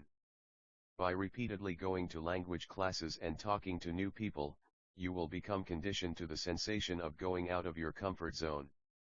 Thus, you will become comfortable with being uncomfortable. Then you will stop fearing discomfort and you will open yourself up to some positive changes in your life. Just push yourself consistently every day and try new things to expand the edges of your comfort zone and make your life what you dream about. Mindset 3, Allow learning. This mindset entails developing the viewpoint that following through and finishing equals learning and evaluating yourself. You are essentially testing and scoring yourself based on your progress. Giving up is an automatic failure. When you finish something, on the other hand, you ace the test. You get to see how you do and you get to evaluate your performance. You also gain a lot of valuable skills and information that can help form your success and enable you to try again with better success should you ever fail at something. You only learn certain things if you see them through to the end. You are in a constant state of seeking information and knowledge, which you can only gain when you complete a project in its entirety. Otherwise, you don't catch the full glimpse of how things work. You get to learn about what it takes to finish something and what you are made of if you follow through. If you don't follow through, then you don't learn all that you have to do and you don't learn anything about yourself except that you are lazy or afraid or a failure. You can also teach yourself what doesn't work. If you follow through to the end and still don't succeed, you can evaluate your work and see where you went wrong. Then you can avoid that issue in the future. You can become more successful in the future as a result. View life as a series of lessons that you can use for future betterment. Viewing your endeavors as quests for knowledge can make challenges seem less daunting. It takes the fear out of failing because you still gain knowledge. You will be less inclined to just give up when faced with a challenge because you instead want to learn how to work around the challenge. You want to see what happens when you try something to overcome the challenge. You will gain no knowledge if you don't follow through, so you have to have the mindset to leap over challenges more fearlessly. One way to adopt this mindset is to ask yourself, what can I learn from this? That breeds a thirst for knowledge, which can be infinitely more motivating than any other mindset. You get curious and you want to see what the finish line looks like. You want to gain the experience that your endeavor can give you, so you go after follow through in order to get that experience. Mindset 4, Distress. Stress affects how much willpower and self-control you have. You may not be consciously aware, but think about how little you can get done if you're stressed out or anxious. Even more so if you're simply tired and fatigued. Your working spirit is more delicate than you might imagine, which is why it's important to protect it and distress. An Australian study showed that students who were stressed because of their exams neglected healthy habits like maintaining a proper diet, getting enough sleep, and exercising. They also smoked more, consumed more caffeine, struggled with controlling their emotions, and paid less attention to household chores, self-care habits, commitments, and spending. It's easy to conclude the following: if you fail to take care of your mental health, your discipline and willpower quickly deteriorate. Prevent this situation by introducing stress-reducing habits in your life. Each day, spend at least 30 minutes doing relaxing activities. Meet with friends. Read a book. Listen to music. Meditate. Exercise. Cuddle. Take a walk in the woods. Whatever works for you to unwind and turn your brain off. It's important to relax when you can and overall be aware of your affect, the psychological term for the emotions you are feeling and overall temperament. Why? Because negative affect is among the most important triggers of self-control failure. For instance, depressed people desire specific things that bring immediate gratification and procrastinate or avoid any activity that involves effort. Emotional distress causes a behavioral shift toward immediate improvements in mood, and so people make poor decisions. This gets even worse when you realize that projection bias occurs every day without our conscious knowledge. Projection bias is when people falsely project their current feelings onto their future feelings. If you feel depressed, stressed, and tired, you imagine you'll feel that way next time you want to follow through and finish something. Of course, there's no correlation, but people routinely fail to see that there is no solid connection between these feelings. For example, people condemn junk food when they aren't hungry without realizing how much they want those delicious cookies once they are hungry. When you plan your diet, you are probably calm and in a mood to make drastic changes. You can also see projection bias as overenthusiasm that your current feelings are how you will feel about something forever. Point being, don't underestimate the impact of stress on your ability to follow through. Takeaways. Following through is 100% mental, which means it's probably a good idea to talk about the mindsets you attempt to embody. Mindset 1, it's all worthwhile. If you feel that your hard work will get you somewhere, you belong and are as good as anyone else, and you feel impact toward your overall goals, execution is easier to stick with. Mindset 2, become comfortable with discomfort. Everything you want to do will have elements of discomfort, unless you just want to watch television all day by yourself. Thus, becoming used to this feeling allows you to tackle what you want without fear. Mindset 3, without following through, there is no learning. Only when you finish something can you evaluate yourself and correct your errors. Embody an information gathering mindset. Mindset 4, the detrimental power of stress and anxiety can't be overstated. Even being in a poor mood is dangerous to your productivity and follow through. Be aware and take proactive measures to modulate your stress levels. Chapter 5, The Science of Smashing Procrastination. Procrastination is a huge problem in following through. How can you approach it effectively? Madeline has a big project coming up soon. Her deadline is in a week. She knows that to meet this deadline, she has to complete 15 pages of code a day. But when it comes down to it, she just cannot work. So she puts it off, planning to write 30 the next day to make up for lost progress. Then she can't write 30 pages, so she puts it off and now has to write 45. Now she is right on her deadline with almost no code written. She pulls an all-nighter and sends in a code that is rife with errors. She ran into many challenges with this code that she did not have time to solve because she was so far behind in work. The client rejects the code and is not happy. Madeline just earned a bad review and no repeat client. Michelle works on the same types of projects. Unlike Madeline, Michelle understands what her challenges may be. She breaks the work into small, manageable parts and writes what she can each day and gives herself rewards for every section she completes. Usually she is able to meet or exceed the 15 pages minimum quota that she has set for herself. At the end of the week, she compiles the code with no errors and sends it to her client. He is very happy to have a working code that runs well and he pays her well. She earns a 5-star review and the client is eager to hire her again for future projects. The difference between these two coders is that Michelle succeeded at her project by not procrastinating. She used a system called temptation bundling to ensure that she did not put off work. That gave her plenty of time to not only write code but to find and fix bugs. Madeline did not use this foresight, so she produced poor quality work.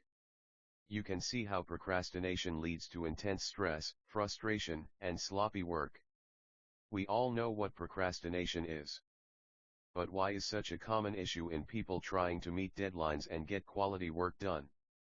There are some answers regarding this covered by behavioral psychology. The main component in this self-defeating habit is called time inconsistency.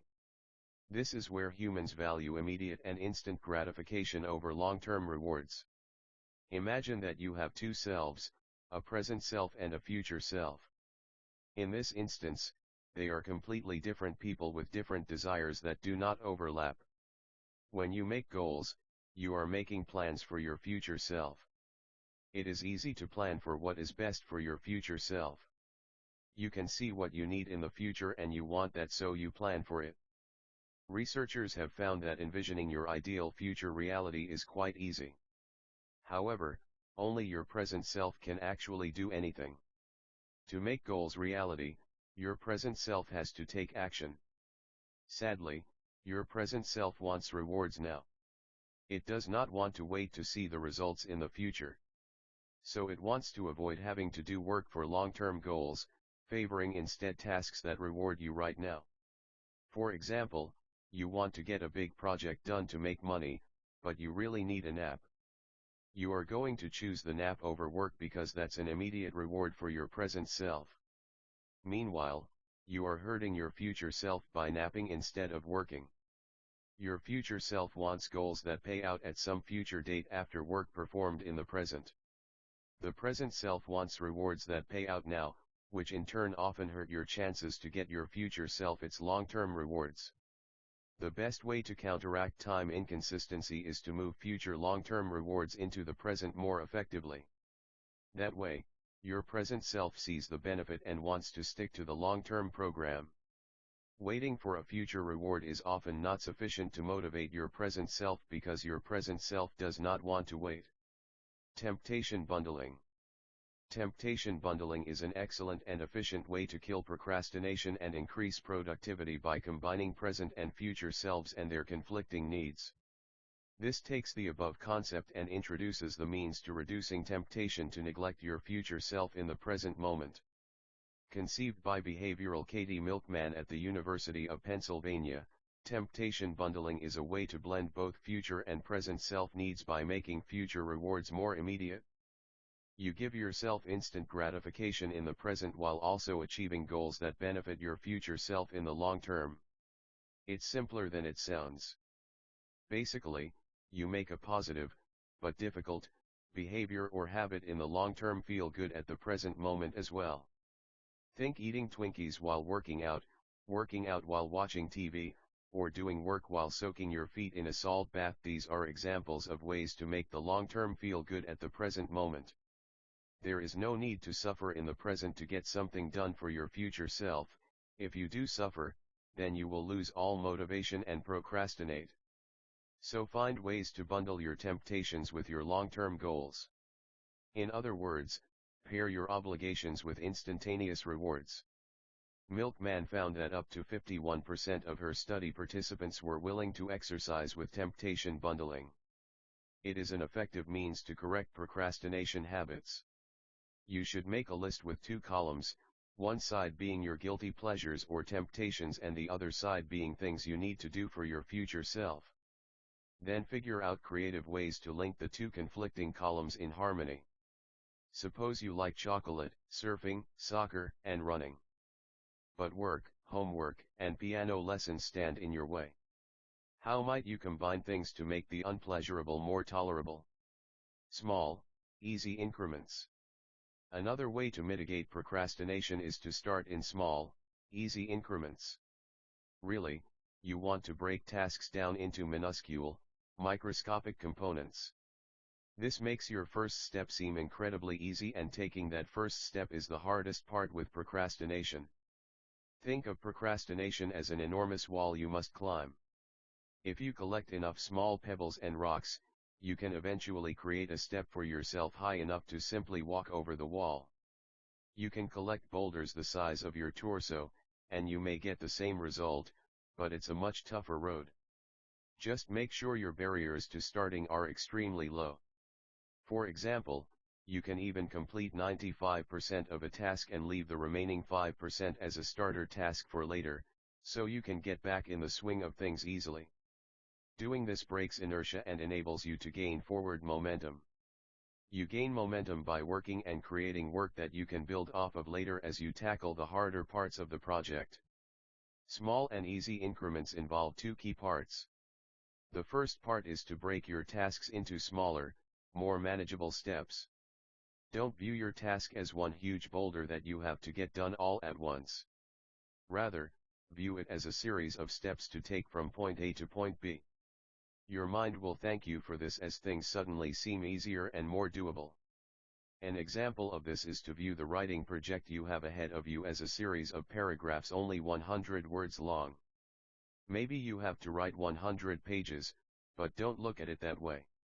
Look at it as taking baby steps with short paragraphs. After you complete so many paragraphs, you have written your 100 pages. Small tasks build up rapidly, especially when you are not procrastinating, so create tiny, mentally palatable steps that you can take to build something monumental and reach your ultimate goal. A book is composed of words, after all. The second part is to start with the easiest tasks first. This may seem counterintuitive. Why would you leave all the hard stuff for later? Remember that procrastination is about making the first step as easy as possible. You are encouraging yourself and proving to your mind that this task is more than possible with each easy task that you tick off your to-do list. By the time you reach the harder tasks, they will seem more attainable and surmountable to your mind since your mind has already done a lot of work. Inertia is the force that builds as you are at rest. On the other hand, momentum is the drive to keep moving forward until you get everything done. Your task here is to break inertia and gain momentum. Small and easy increments accomplish that because nothing else will get you moving more quickly. Back to the writing example, consider how you can do the easy parts, such as the outline and the research notes. Write the parts that take the least effort first. Get the bulk of it done, the easy and simple things that are not hard but that take up a lot of time. Leave the hardest 5% of the writing for last for when you have momentum. You will not feel so frustrated and overwhelmed, and thus you will not consider this writing task a huge sacrifice that taxes your present self. You will accomplish it and not suffer, which offers some pleasure to your present self. Consider risks. A final tactic is to consider what may go wrong. Being hypervigilant about what may go wrong is a tactic employed by highly successful and productive people like Bill Gates. Jim Collins explores this tactic in his book Great by Choice. Referring to this as productive paranoia, he discusses how people like Bill Gates were constantly paranoid about what may go wrong.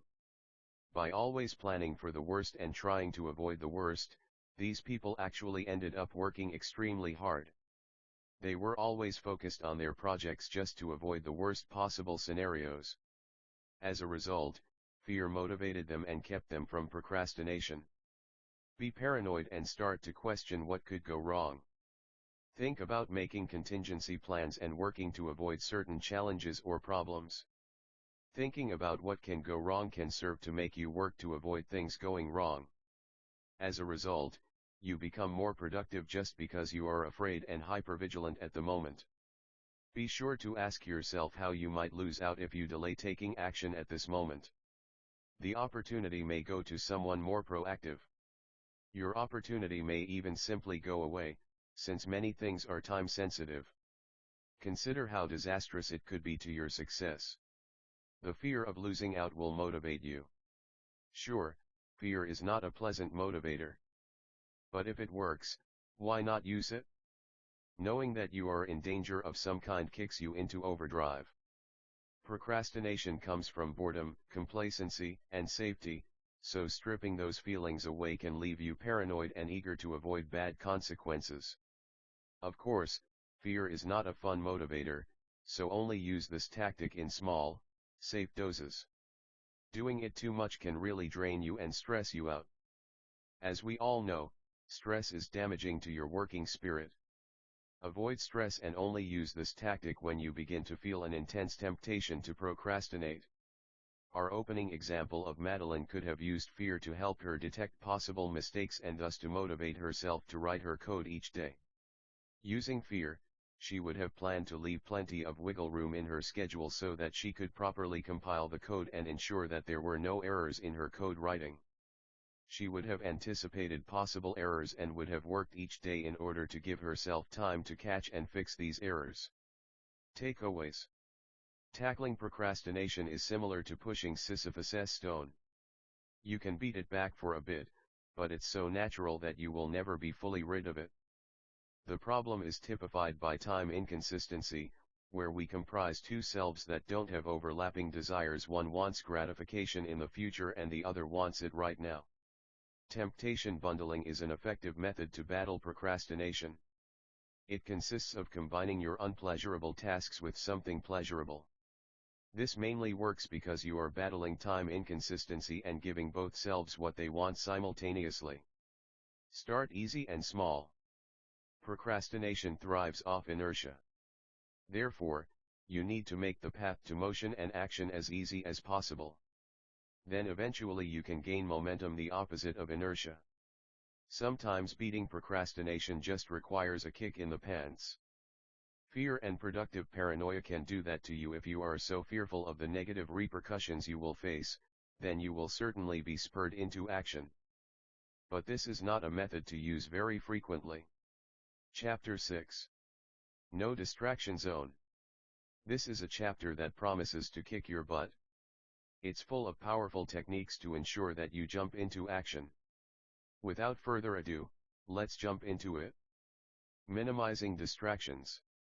We often think that distractions can be our friends when it comes to self-discipline. If willpower is finite, then we reason that it's better to take a break, refresh, and distract ourselves from urges and temptations. Baba Shiv, a professor of marketing at the Stanford Graduate School of Business, conducted a study that illustrates how distractions affect us.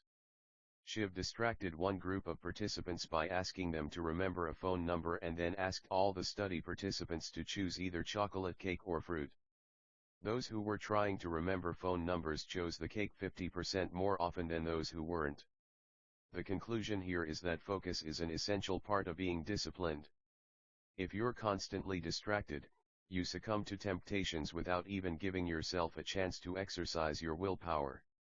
It just doesn't occur to you, and you choose the path of least resistance despite your best intentions. Distractions sneakily eat away at our self-discipline. This process can go on in the background so that we don't even realize that our discipline is lapsing until it's too late and all of our past efforts have been wasted. The design of checkout lanes in supermarkets is a prime example of capitalizing on distracted minds and depleted willpower. You can make healthy decisions every step of the way through the grocery store, but you can't escape without one final distraction of candy, chocolate, and snacks at the register. This is frequently the most difficult time to be disciplined because you're so close to exiting and thinking ahead, and the items are cheap and available to purchase instantly. What should you do with this knowledge? If you work in a cluttered environment, clean it up. A clean desk can help create a clear mind, and a clear mind is much more able to remain disciplined. A Cornell University study provides some compelling evidence supporting the concept of out of sight, out of mind as a means of improving discipline, and it applies to far more beyond your desk. The study participants were given a jar full of Hershey's Kisses that was either clear or opaque and either placed on their desk or 6 feet away. On average, the participants ate 7.7 kisses per day from the clear jars on their desks as opposed to 4.6 per day from opaque jars in the same location. When the jars were placed 6 feet away, the participants ate 5.6 kisses per day from the clear jars and 3.1 per day from the opaque jars. Surprisingly, the study subjects consistently reported feeling that they had eaten more kisses when the jars were placed 6 feet away, even though the opposite was true. That discrepancy is a crucial piece of information because it provides a simple guideline for improving discipline. That is, you can use laziness to your advantage by clearing your workplace of distractions. You may not completely forget about those distractions, but the more effort it takes for you to give in to a temptation, the less likely you are to do so. Furthermore, it eliminates some of the most counterproductive discipline lapses, the mindless ones that we don't even realize we are doing. It's so much easier to reach your hand into a cookie jar without thinking about it if that jar is easily accessible and visible. Those are the types of scenarios that you want to avoid when designing an environment for discipline. If you place the cookie jar in a distant cabinet, you don't eliminate the temptation altogether, but you make it so that giving in to the temptation requires a lot of effort. That makes a big difference. Ultimately, you want to create an environment for yourself that is clear of distractions and obvious temptations. You can make discipline drastically easier just by eliminating the mindless and effortless lapses in discipline that are made possible by an environment that hasn't been optimized. This applies to your desk, your workspace, your office, what you can see from your desk, and even your computer desktop. Keep them clear of distractions as much as possible and you'll simply forget about them. In your lapses of discipline or boredom, you'll have no other option than to keep working. Default to positive actions and behaviors. Optimizing your environment for self-discipline really comes down to understanding how automatic most of your decision-making is. To illustrate that point, consider the findings of a study conducted in 11 European countries on organ donors.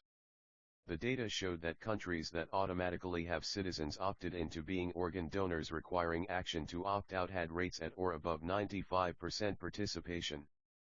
When the default choice was not to be an organ donor, however, the highest rate found in any of the 11 countries was a mere 27% participation. Ultimately, people just went with the option that required the least effort. It said nothing about their actual intention or desire to be an organ donor. This same concept of defaulting to the more desirable choice can be applied to your own self-discipline. We're lazy and will happily accept whatever is in front of our faces. You can make it easy for yourself to choose whichever options most benefit you while also making it as difficult as possible to make harmful decisions.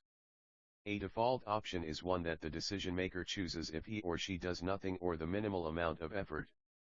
In other contexts, default options also include those that are normative or suggested.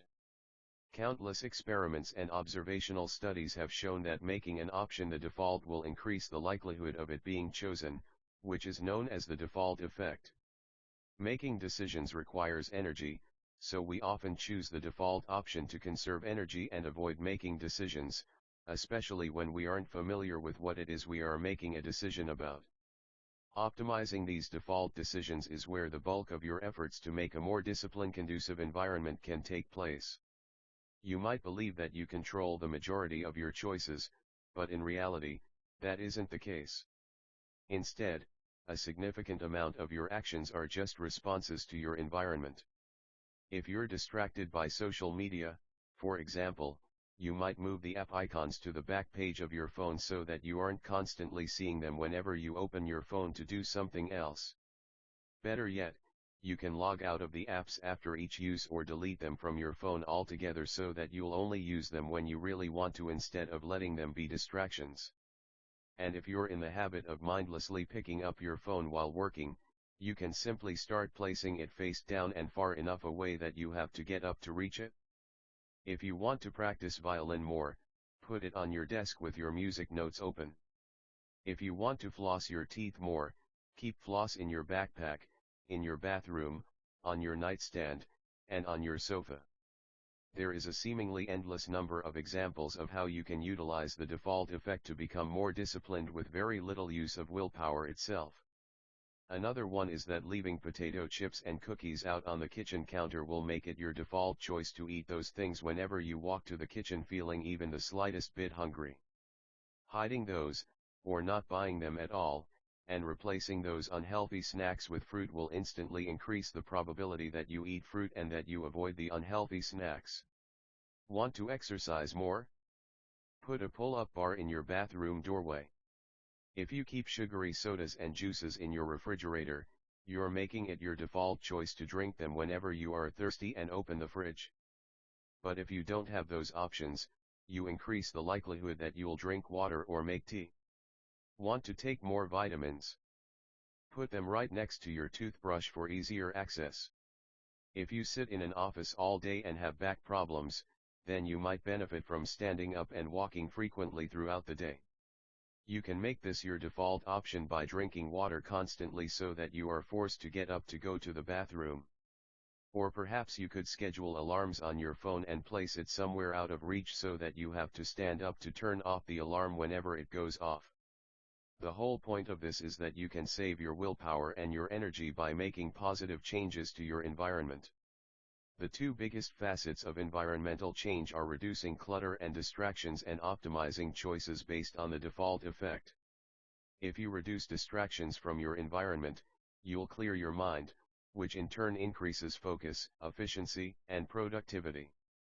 Furthermore, you can use your dopamine reward system to your advantage by reinforcing your own good habits while also cutting back on mindless pursuits of small pleasures. Finally, you can make it so the path with the least effort leads to the choices you desire and benefit from. These all make it so you can sidestep actually using discipline and to save it for your bigger daily challenges. After all, why exercise willpower when you don't need to if you can plan around it? Attention residue. Sometimes focusing on work can be difficult, and you find yourself wondering just why it's so hard to stay on track and ignore shiny objects. Luckily, there is an explanation for this. In 2009, Sophie Leroy published a paper that was aptly titled "Why Is It So Hard to Do My Work?" In it, she explained an effect that she called attention residue. Leroy noted that other researchers had studied the effect of multitasking on performance, but that in the modern work environment, once you reached a high enough level, it was more common to find people working on multiple projects sequentially. Going from one meeting to the next, starting to work on one project and soon after having to transition to another is just part of life in organizations, Leroy explains. This is essentially the modern version of multitasking, working on projects in short bursts and switching between them, not necessarily doing them all at once. People may not actually be working on multiple tasks at the same time, but it's nearly as bad to keep switching between them in relatively quick succession. For all intents and purposes, this is multitasking. The problem identified by this research is that you cannot switch seamlessly between tasks without a delay of sorts. When you switch from task A to task B, your attention doesn't immediately follow. A residue of your attention remains stuck thinking about the original task. This becomes worse, and the residue becomes especially thick if your work on task A was unbounded and of low intensity before you switched, but even if you finished task A before moving on, your attention remains divided for a while. Leroy's tests forced people to switch between different tasks in a laboratory setting. In one of these experiments, she started the subjects working on a set of word puzzles. In one of the trials, she would interrupt their work and force them to move on to a new and challenging task, for example, reading resumes and making hypothetical hiring decisions. In other trials, she let the subjects finish the puzzles before giving them the next task. While the participants were switching between puzzling and hiring, Leroy would play a quick lexical decision game. This was so she could quantify the amount of leftover residue from the first task. The results were clear. People experiencing attention residue after switching tasks are likely to demonstrate poor performance on that next task, and the more intense the residue, the worse the performance. This doesn't seem too far of a stretch when you think about it. We've all experienced that frantic moment when we're doing too many things at once and suddenly find ourselves unable to do any at all. How can you concentrate on any task if you keep switching back and forth between two or more different things? You'll likely be stuck simply trying to make sense of everything and organize it so you can understand it. It will only force you to waste time trying to catch up to where you were instead of pushing forward. You'll take one step forward but 2 steps back each time you try. Even worse news is presented by a Stanford researcher, Clifford Nass, who examined the work pattern of people who multitask. The researchers split their subjects into 2 groups, those who regularly do a lot of media multitasking and those who don't. In one experiment, the groups were shown sets of 2 red rectangles alone or surrounded by 2, 4, or 6 blue rectangles. Each configuration was flashed twice, and the participants had to determine whether the 2 red rectangles in the second frame differed from the first. It sounds simple enough, just ignore the blue rectangles and see if the red ones change. In fact, it was quite simple, and those who didn't often multitask had no trouble doing this. However, the high multitaskers performed terribly as they were constantly distracted by the irrelevant blue images. Because they couldn't ignore the images, the researchers thought that maybe they were better at storing and organizing information. Maybe they had better memories. But this was proven wrong by the second test. After being shown sequences of alphabetical letters, the high multitaskers also struggled to remember when a letter was making a repeat appearance. And again, the low multitaskers performed better overall. It was as simple as that. The low multitaskers did great, Ofer said. The high multitaskers were doing worse and worse the further they went along because they kept seeing more letters and had difficulty keeping them sorted in their brains. Multitasking may seem to be the best of both worlds, but when you're in situations where there are multiple sources of information coming from the external world or emerging from memory, you cannot filter out what is irrelevant to your current goal. This failure to filter means that you are slowed down by irrelevant information and will struggle to complete a task without distractions. It is much easier to focus on one thing at once, without letting distractions interfere, than to try doing several things at a time and overload your brain with too much information. From both of these experiments, it's clear that multitasking isn't really good for anything, and all attempts to do it don't really lead anywhere. By multitasking you are neither able to adequately focus on each new task nor able to ignore any distractions that are hindering your work. There might be certain ways you can multitask 1% more effectively, but the overall lesson is just to avoid it whenever possible. Single tasking. What does this mean? To set everything else aside and not check, monitor, email, or even touch anything other than the current task you are working on. It requires singular focus and the purposeful and intentional tuning out of everything else. Switch off your notifications and ditch your phone. If you must be on your computer, keep only one browser tab or program open at a time. A lot of single tasking is about consciously avoiding distractions that seem small and harmless. The biggest culprits? Your electronic devices. Ignore them when possible. Keep a spotless workspace so your eye doesn't catch something that needs cleaning or adjusting. Ideally, single tasking reduces your environment to a blank room because you shouldn't pay attention to any of it. Attempt to pay attention to when you are being interrupted or subtly switching between tasks. This is hard to catch at first and will require you to make conscious decisions against your instincts. Something that will be very hard to resist is to tell yourself that you must act on something immediately and interrupt your task. This is rarely the truth. To combat this urge, set aside a post-it to take notes for ideas that will inevitably spring to mind regarding other tasks. Just jot them down quickly and return to your primary goal.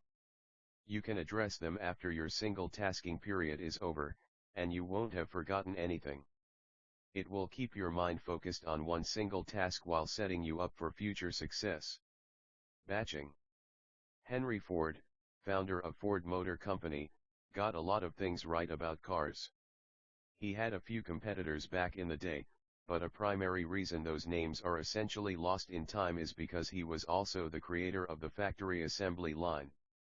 On a factory assembly line, workers focus on one task at a time. This streamlines a process and makes it far more efficient than having a single worker see a project through from start to finish, switching between multiple tasks. It allows workers to specialize and perfect their task, which cuts down on errors and makes troubleshooting far easier. Workers didn't have to do more thinking than was necessary for the task at hand. For Ford, this made his automobile production efficiency and output shoot through the roof and dominate his market. That, in essence, is what batching can do for you. Batching is when you group similar tasks together to complete them all at once.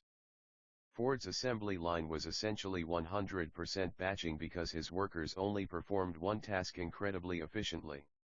Let's take a common example we can all relate to: checking email. If you have any sort of online presence or job, you probably have a steady stream of emails trickling, or gushing, into your inbox every hour. Constantly checking your email is an extremely inefficient use of time. It interrupts other tasks and scatters your focus whenever you receive a new email. Many of us drop what we're doing to take care of something from an email.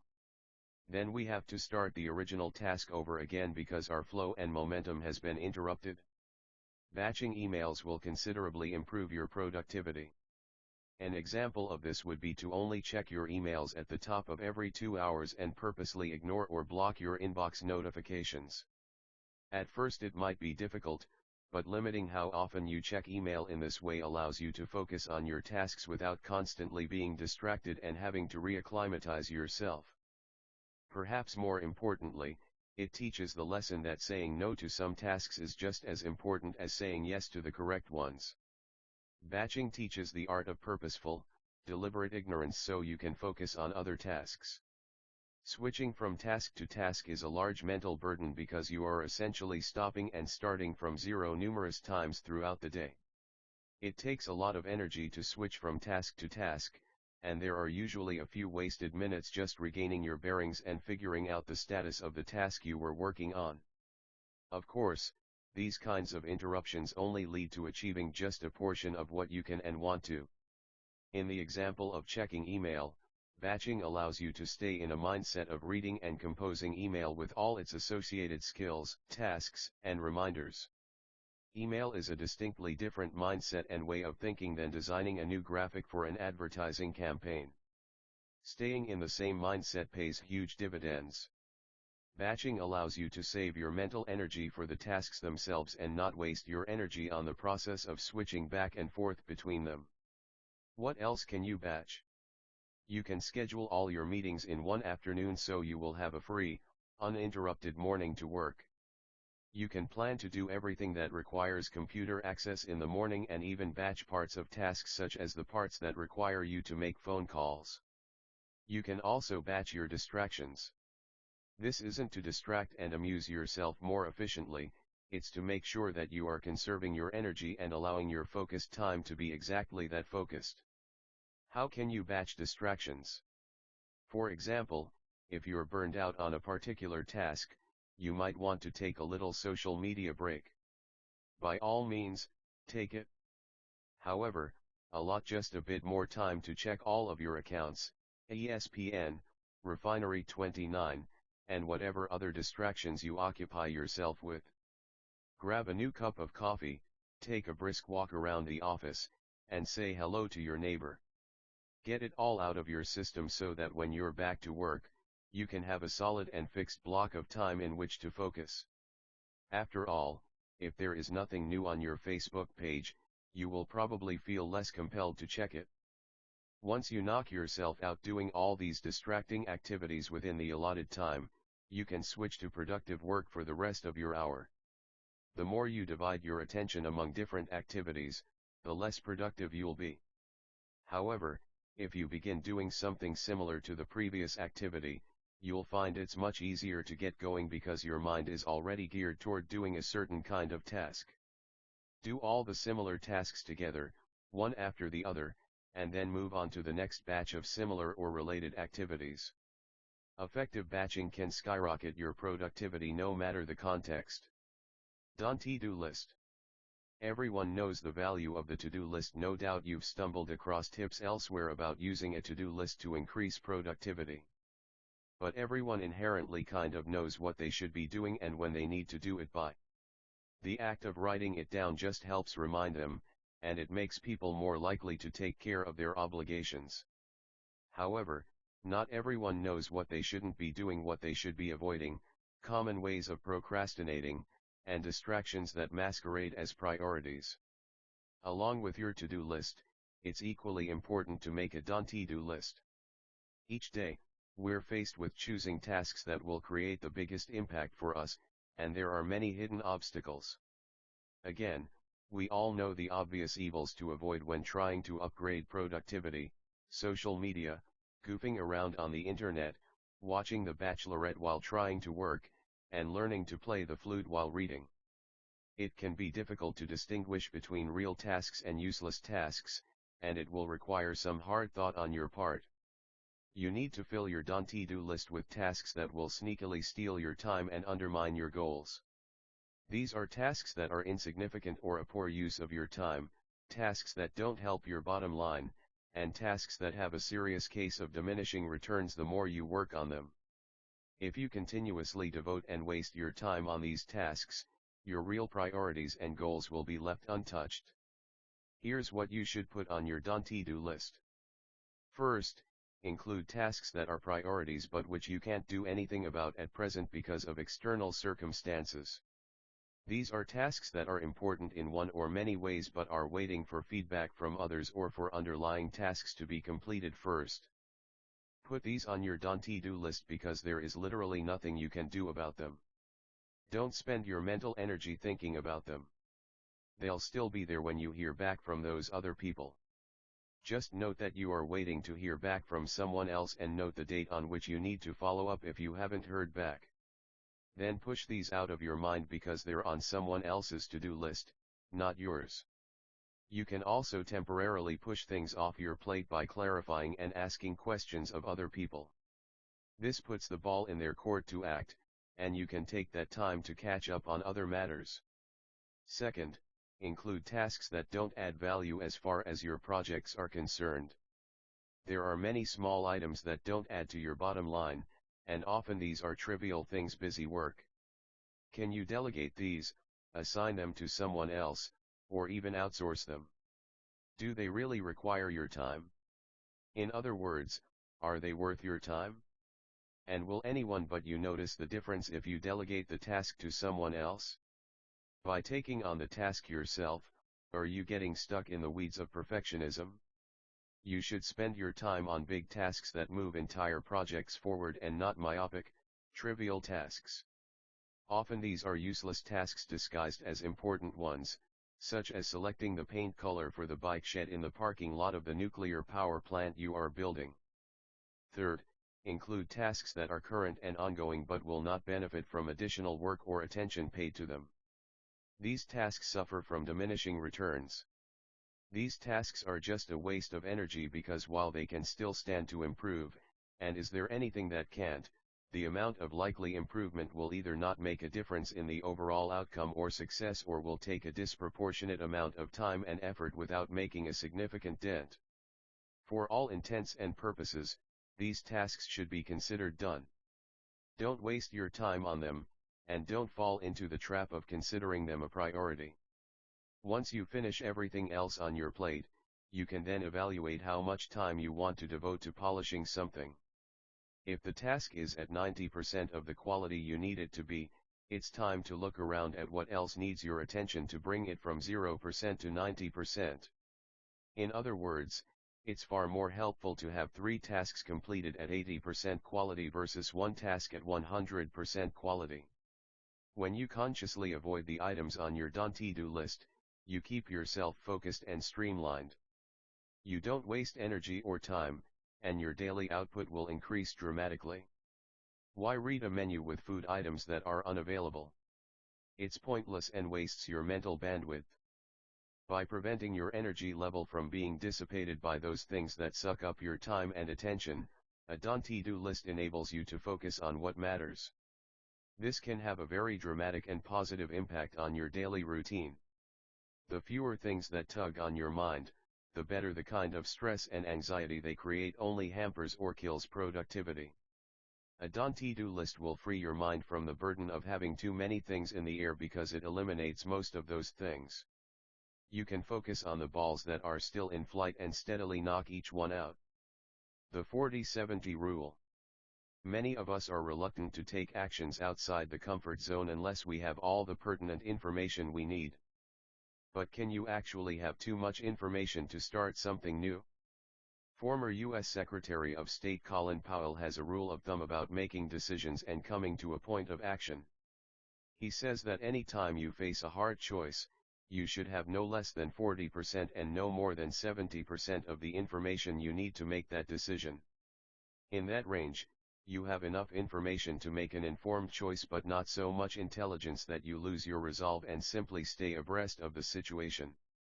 If you have less than 40% of the information you need, you're essentially shooting from the hip.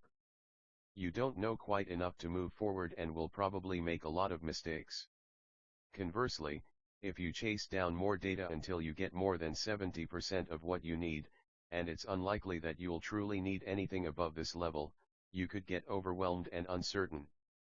The opportunity may have passed you by and someone else may have beaten you by starting already. But in that sweet spot between 40% and 70%, you have enough to go on and let your intuition guide your decisions. In the context of Colin Powell, this is where effective leaders are made. The ones who have instincts that point in the right direction are who will lead their organization to success.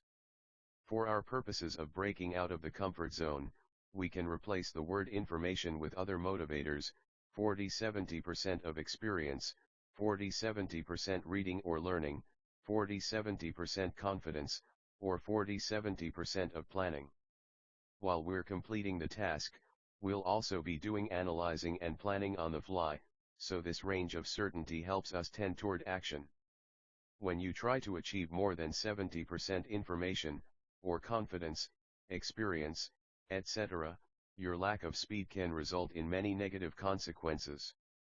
It can also destroy your momentum or stem your interest, effectively meaning nothing's going to happen. There is a high likelihood of gaining nothing further from surpassing this threshold. For example, let's say you're opening up a cocktail bar, which involves buying a lot of different types of liquor. You can't expect to have absolutely all the liquor you will ever need ready when the doors are ready to open. But on the other hand, it doesn't make sense to commence operations without enough for customers to choose from. So you'd wait until you have at least 40% of available inventory. You've got momentum established.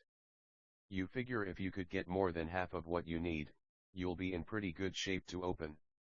You might not be able to make absolutely every drink in the bartender's guide, but you'll have enough on hand to cover the staple drinks with a couple of variations. If you have around 50-60% inventory, you're probably ready. When the remaining inventory arrives, you'll already be in action and can just incorporate that new inventory into your offerings.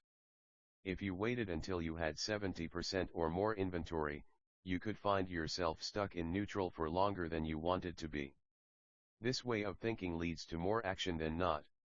Waiting until you have 40% of what you need to make a move isn't a sedentary stay inside your comfort zone. You're actively planning what you need to do to get out, which is just fine, as long as it's not over-planning. Making the execution before you're 100% or even halfway ready to do so is the kind of gutsy move that shakes you out of the indifference of your comfort zone in a hurry. Do nothing. Burnout is a very real risk, especially in today's modern age where to get ahead, it seems that everyone has a full-time job as well as a side career that is aimed toward making money. We seek to intentionally pack our days full of activities, professional and social, as a means of squeezing the last drop of enjoyment out of our lives. Ironically, this quickly becomes counterproductive because very few people have a battery that can function like that. As for what that means for your brain, any shred of fatigue will affect your clarity of thought. That part should be clear from our own lives. We function better on 8 hours of sleep versus 3 hours of sleep. However, what's less obvious is that disconnecting from everything and doing nothing at all can actually be a path to greater creativity and insight. There's a reason that when we are zoning out at the gym or in the shower, we seem to have a disproportionate number of epiphanies. Thought is inherently fatiguing and taxing on the mind and is characterized by the brain emitting beta waves. Relaxation and a lack of attention, on the other hand, is characterized by the brain emitting alpha waves. What are alpha waves also associated with? Studies by Professor Flavio Frulich, among others, have shown that alpha waves are associated with enhanced memory, creative thinking, and overall increased happiness. Maybe that's the reason meditation and practicing mindfulness is being pushed so hard these days. They intentionally slow you down and put you into a state of releasing alpha waves, which trigger increased happiness and life satisfaction. Most of the world's top performers, such as CEOs, always mention meditation as a vital part of their daily routine. This is likely why. The ability to tune things out allows them to function at their peak when it matters, like a battery recharge in the middle of the day. For the high achievers out there, it's not necessarily a matter of taking a break just to generate some alpha waves. Don't think of it as rest, think of it as recovering so you can get ready when you need to really think creatively. We instinctively know to sleep, stretch, and warm up our bodies if we have an athletic competition, but we disregard doing the same for our minds. When you relax more and do nothing at all, you enter a state of allowing your mind to wander, and you also come back recharged and refreshed. Allow yourself to daydream, because when was the last time your daydreams were boring and routine versus creative and outlandish? If you need a break, resist the urge to pick up your phone and scroll through your social media. Just staring into blank space might be a better use of your time. Takeaways. Minimize your distractions in your environment. It turns out that out of sight is out of mind with distractions, so don't keep anything stimulating near your workstation, otherwise your willpower will slowly deplete itself. Create default actions wherever possible. This is where the easiest and lowest resistance path for you is the path you want the most. This is also done through curating and designing your environment for productivity. Single tasking is an important concept because it definitively proves the flaws of multitasking. When you switch from task to task, you create attention residue. This means it takes a while for you to adjust to each new task, even if you were already familiar with it. You can eliminate this by single tasking, and also by batching, which is when you do all similar types of tasks together to capitalize on your mental efficiency. A to-do list can be just as powerful as a to-do list because we are rarely told what to ignore. As a result, these distractions, or sneaky time suckers, can invade our space without us even knowing we are being duped. Include tasks you can't move forward on, make progress on, or help. The 40-70 rule is when you beat inaction through the amount of information you seek. If you have less than 40%, don't act. But if you have 70%, you must act. You'll never have 100%, and chances are, 70% is more than sufficient. The rest you learn along the way, anyway. Finally, you might want to do nothing from time to time. This is rest and relaxation, but you should think of it as mental recovery. What does an athlete do between races or matches? You got it, they recover so they are primed to work again when necessary. Chapter 7, Deadly Pitfalls. In the science of following through, there are a massive number of mistakes that you could make that could cost you your progress. Take Michael. Michael is only human. Thus, he made some mistakes with follow-through when he first started his at-home freelance consulting firm. He believed that starting his business would change his life overnight. He imagined getting tons of money for minimal work, having plenty of time to play with his newborn daughter, and even having time to hit the gym and get pumped like Arnold. He imagined that having no boss would free up a lot of his time. Weeks went by and he did none of those things. In fact, his expectations felt so extreme that they were intimidating and discouraging. This is called false hope syndrome. Michael thought he would accomplish a lot more than was humanly possible. His other mistake was not getting to know himself or how he worked best. He tried to impose an unrealistic schedule on himself that just did not fit his natural circadian rhythm and work preferences. False hope syndrome occurs when you think that you can do everything on your to-do list and reach your dreams in a short amount of time. You promise yourself, or a client, the moon. Then you are sorely disappointed when you cannot deliver, and those big expectations have actually caused a negative effect on your working spirit. They'll cause you to shrink back and be more fearful of the failure you just experienced, and you may end up in a worse state than you were to begin with. Michael was extremely disappointed by the lack of huge life changes he saw when he started his business. His life did not change magically overnight. He did not have the energy for all of these changes he was planning to make. Plus, he hated working because he was following the wrong schedule. He began to fall behind on work and procrastinate to avoid the tasks he hated. He tried to work in the morning while drinking 3 cups of coffee and found he just could not function. After a while, Michael decided to take a good long look at what he was trying to do and how he was failing. He adjusted his schedule to fit his lifestyle better and stopped working so early in the morning after staying up late with his daughter, who had not yet achieved a normal sleep cycle.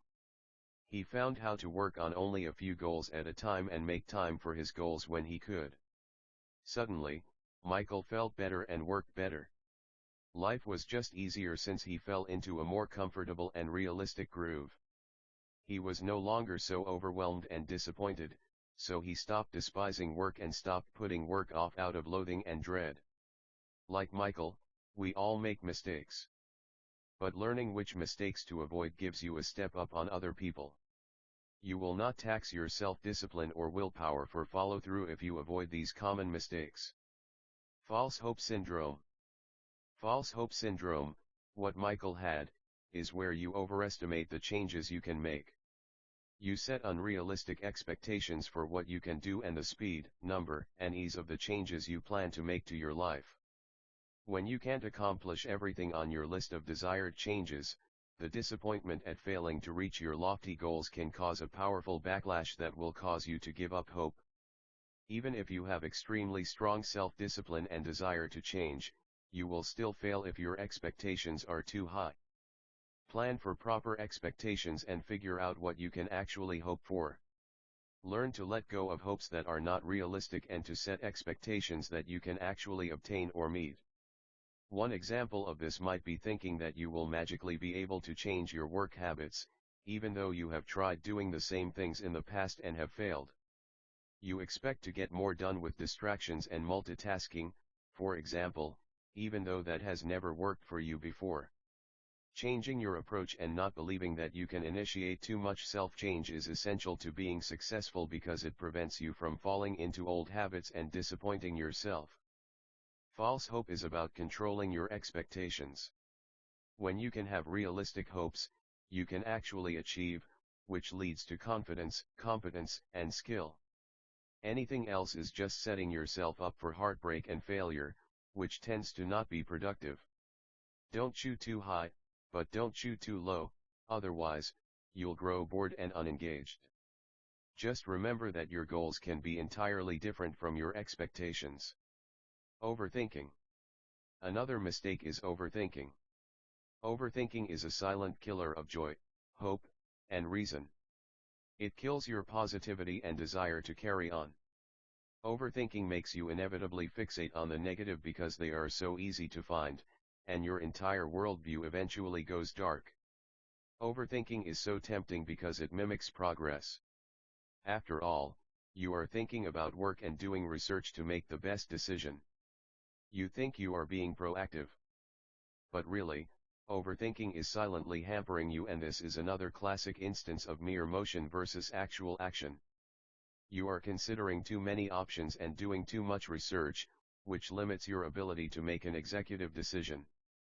You are wasting time doing research and forming plans for things that don't really matter instead of putting one foot in front of the other and eliminating your inertia. By overthinking, you freeze your ability to make decisions. Psychologist Barry Schwartz suggests that a paradox of choice is harmful because it leads to analysis paralysis. His studies reveal that having more choices actually causes people to develop anxiety and avoid making a choice in the long run. Having fewer present choices helps people narrow it down. Consider when you go to Walmart and you are faced with buying a new printer for your office. Standing before the wall of printers, all of which have great advertising and boast so many features, you find yourself overwhelmed and can't settle on a printer. You panic and buy the first one you see. Or you go home without buying one even though you needed it. You wasted so much time deliberating over printers and you ended up not even using the information you gained because you got overwhelmed. You can't decide because there is too much information overloading your brain in the process. This is a perfect illustration of how overthinking kills your ability to follow through and execute. So instead of overthinking, place an emphasis on action. Most actions are reversible. You can easily return a printer to Walmart. But you'll have gained no further information if you stay in the same place without moving. You can also limit the choices you give yourself and the criterion you use. Focus on the main things you need, and find the easiest choice that meets your needs. Don't fall down the rabbit hole of researching obsessively on Google or comparing thousands of brands to find the best one. Chances are, 90% of them do exactly what you want with little variance. So what are you really deliberating over? If you are tasked with buying the new office printer, determine 3 traits your office needs in a printer. Then go to Walmart and buy the cheapest one that meets all of those needs. Put blinders on such that nothing else matters. This is a classic example of limiting your information intake and being willfully ignorant. Overthinking can sneak in because we don't have clarity on what matters, so when you can articulate those, suddenly you can see clear choices. Worry. Worry is closely related to overthinking, and it is the third powerful mistake you might make in following through. Worrying is when you ruminate on problems, real or imagined. This takes you out of the present, which you have control over, and puts you into the future or past, which you have zero control over. Worrying steals your control and composure, but taking action and focusing on the present empowers you by letting you get things done now. Try to switch your mindset toward action and solutions rather than problems and mistakes. Furthermore, worrying makes you focus on things that may not even be real and that you cannot change, and you devote time and energy to these worries that you could be spending on work instead. It's a tall task to tell someone to worry less. But the truth is, worrying causes you to suffer twice, once during the worrying and again if the dreaded event actually occurs. And if it doesn't occur, you've just suffered for no reason at all. Worrying can also masquerade as productivity, but again, it is wasted motion. It's a lot of energy spent to get nowhere. Focus on what you can control and do something about. Focus on things that are real and have happened, not imaginary outcomes or scenarios that may never come to pass. Do what you can do at the moment, because that's all you can control. In doing so, carry a mindset of action and control rather than fear. Know thyself. The final major mistake many people make is failing to get to know themselves. Knowing yourself enables you to figure out how to work best and create the most beneficial environments for yourself.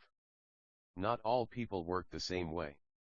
One man might like a detailed schedule that lays out every part of his day, while another man needs breathing room and spontaneity. One woman may need a quiet environment where she can work alone, while another woman needs friends and a social work environment to thrive in. Like Michael found out, don't impose unrealistic or unsuitable schedules, ideals, or environments on yourself and expect to succeed. Find what is best for you and then implement that to thrive. You can only work best if you are in your best environment. Find what that environment is instead of forcing yourself to conform to something that does not suit you and instead makes you miserable and hinders your productivity. When you use your preferences and strengths to your advantage, you are more likely to follow through. This is because you are allowing yourself to work at your best, at your very peak. You're not fighting yourself and are instead working within your flow and accessing your strengths. You are not making yourself miserable by following someone else's formula for success. Stop judging yourself and others for being different. We are all different. Our productivity is very fragile and requires particular care to flourish. Treat yourself to what helps you thrive if you want to follow through. Figure out what times you work best during the day. Then work during those times. Don't let others judge you for not being functional before 8 a.m. or for working late into the night. Working at your best time will enable you to be more productive and follow through more easily because you are using your energy when you have the most of it. Don't try to work early in the morning if you are not a morning person, because that will only lead you to failure. There is another component to getting to know yourself: diagnosing why you are failing and fixing the underlying problem. It is diagnosing the cause and source of your lack of follow-through so that you can address it. Only when you determine the cause of your poor follow-through can you actually do something about it. Don't make the common mistake of attributing failure to the wrong cause, or you will never be able to address and correct the issue. Be Sherlock Holmes if you are having trouble with follow-through. Using the power of deduction, deduce what is wrong and why you are not being productive. Maybe you are reading another time management book when you should be keeping a calendar and not wasting time on books. Maybe you are trying to organize and label everything when really you just have too much stuff and need to get rid of some of it. Maybe you are discouraged so you procrastinate and thus keep failing and wondering why your discouragement is growing. Really consider how you feel when you don't follow through. Look at your feelings during the commencement stage of a project and see if you feel overwhelmed or put things off for too long to reasonably finish them. Why do you specifically give up? When you find the reason, you can figure out how to apply one of the rules or mindsets in this book to rectify the problem. Failure happens, and it's going to happen. It's not the end of the world. It's certainly not the end of productivity. But failure is useful only when we're aware of the cause. When we see the cause, we can see how to fix it and how to avoid repeated failure in the future. When we don't, we're doomed to repeat our mistakes until we do realize what's actually going on. Avoid wasted time by diagnosing your reasons for failure early on. Takeaways. Pitfalls to following through and finishing what you start. Too many to name. But a select few in this chapter are stronger and more dangerous than most. False hope syndrome is when you expect that you will be able to change or improve to an unrealistic degree. When you inevitably fail to meet this mark, there is a very real backlash that results in you being even less motivated and disciplined than before you started. To beat this, set proper expectations based on your history and understand the difference between goals and expectations. Overthinking is sneaky because it feels like action and it even feels productive. But it's not. Overthinking is when you fixate and can't seem to take the first step toward action. Zero in on the details that matter, deliberately ignore everything else, and you'll feel much more clarity. Worrying is when you fixate on something and inevitably start drawing out the negative scenarios and pitfalls. However, worrying is also when you fixate on things you can't control while ignoring what you can control, the present. The solution is to focus on what you can do right now and only right now. Do you know yourself? Well, what about in terms of productivity and how you work and produce the best? You can consider time of day, environment, setting, and so on. But you should consider that knowing yourself is also the ability to look at yourself and understand why you may have failed or come up short. It is the ability to self-diagnose and be self-aware. Chapter 8. Daily Systems for Success. Ned started his own software consulting firm. He was thrilled to be his own boss and did not anticipate that he would have any trouble managing clients, answering emails, generating leads, sending out invoices, performing his consulting work, and so on. At first, everything in Ned's business was great. He would wake up early, answer emails, and send out newsletters to generate leads. Then he would get to his normal job. When he had spare time, he would get back to emails. Late into the night, he would be working, trying to market himself while also working on his various projects. But as his business took off, suddenly his inbox was inundated. His list of projects grew longer and longer. Suddenly, he was completely overwhelmed. Putting in 12-hour days at the very least, he struggled to catch up with emails, follow up with clients, send out invoices in a timely manner, and meet deadlines. He felt as if he were drowning. Angry clients would harass him, demanding to know where their work was. Seeing his desk would have made Martha Stewart weep. Ned would spend up to 15 minutes looking for important papers or notes that he had made on projects. His home office was a jumbled mess. The room that he has so cheerfully painted and decorated was now a prison, where he spent almost all of his time. Ned himself looked even worse. He looked like a zombie and subsisted on coffee and fast food. His eyes developed deep bags under them. Then he realized that he was losing leads and losing money. Bad reviews began to pile up on his website and his freelancing profile. It looked as if his consulting firm was failing. What did Ned do wrong? He didn't use a system. He relied on himself to get everything done and did not implement a way to organize and streamline his work to make it easier. He took on too much at once, trying to accomplish tons of goals each day without using a system to make those goals easier. Willpower is great to a degree. You certainly need it in your life to push you to be the best that you can be. But relying on your willpower and self-discipline alone to be successful can fail you if you rely on it too heavily because you cannot push yourself past your maximum. Once you hit your maximum, your willpower and self-discipline cannot push you to move forward. Willpower and self-discipline are fickle and can crumble when you become overwhelmed. The story of Ned is a great glimpse into what happens when you try to always push yourself to do things that you need to do for success in life. Overcoming the sense of being overwhelmed and overworked is not easy. You have to create an organizational system to make your success consistent even when you're feeling glum and fatigued. Particularly in business, there will be days when the inertia is too heavy and you don't feel like performing the tasks on your to-do list. There will be tasks that you dread doing and thus can't summon the necessary willpower. And there will even be people who try to block your success, and you may not always have the strength to fight them off. That is where daily systems come into play. A system is a set of actions that you consistently perform every day in order to streamline your success and reach your goals. Unlike your self-discipline and willpower, a system organizes you and helps you perform your duties without having to push yourself. Willpower and self-discipline, on the other hand, only offer you strength to force yourself to do things. They do not give you a set way of doing things or a streamlined list of actions to complete. A system becomes routine so that you do not have to think about what you need to do, but instead you just do it. The key to a system is to work on progress and consistency in your life, as opposed to working on goals.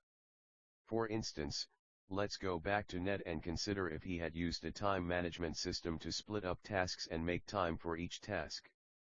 He could have automated things so that he could have gotten all of his tasks done in a timelier manner, with less stress, disorganization, and confusion.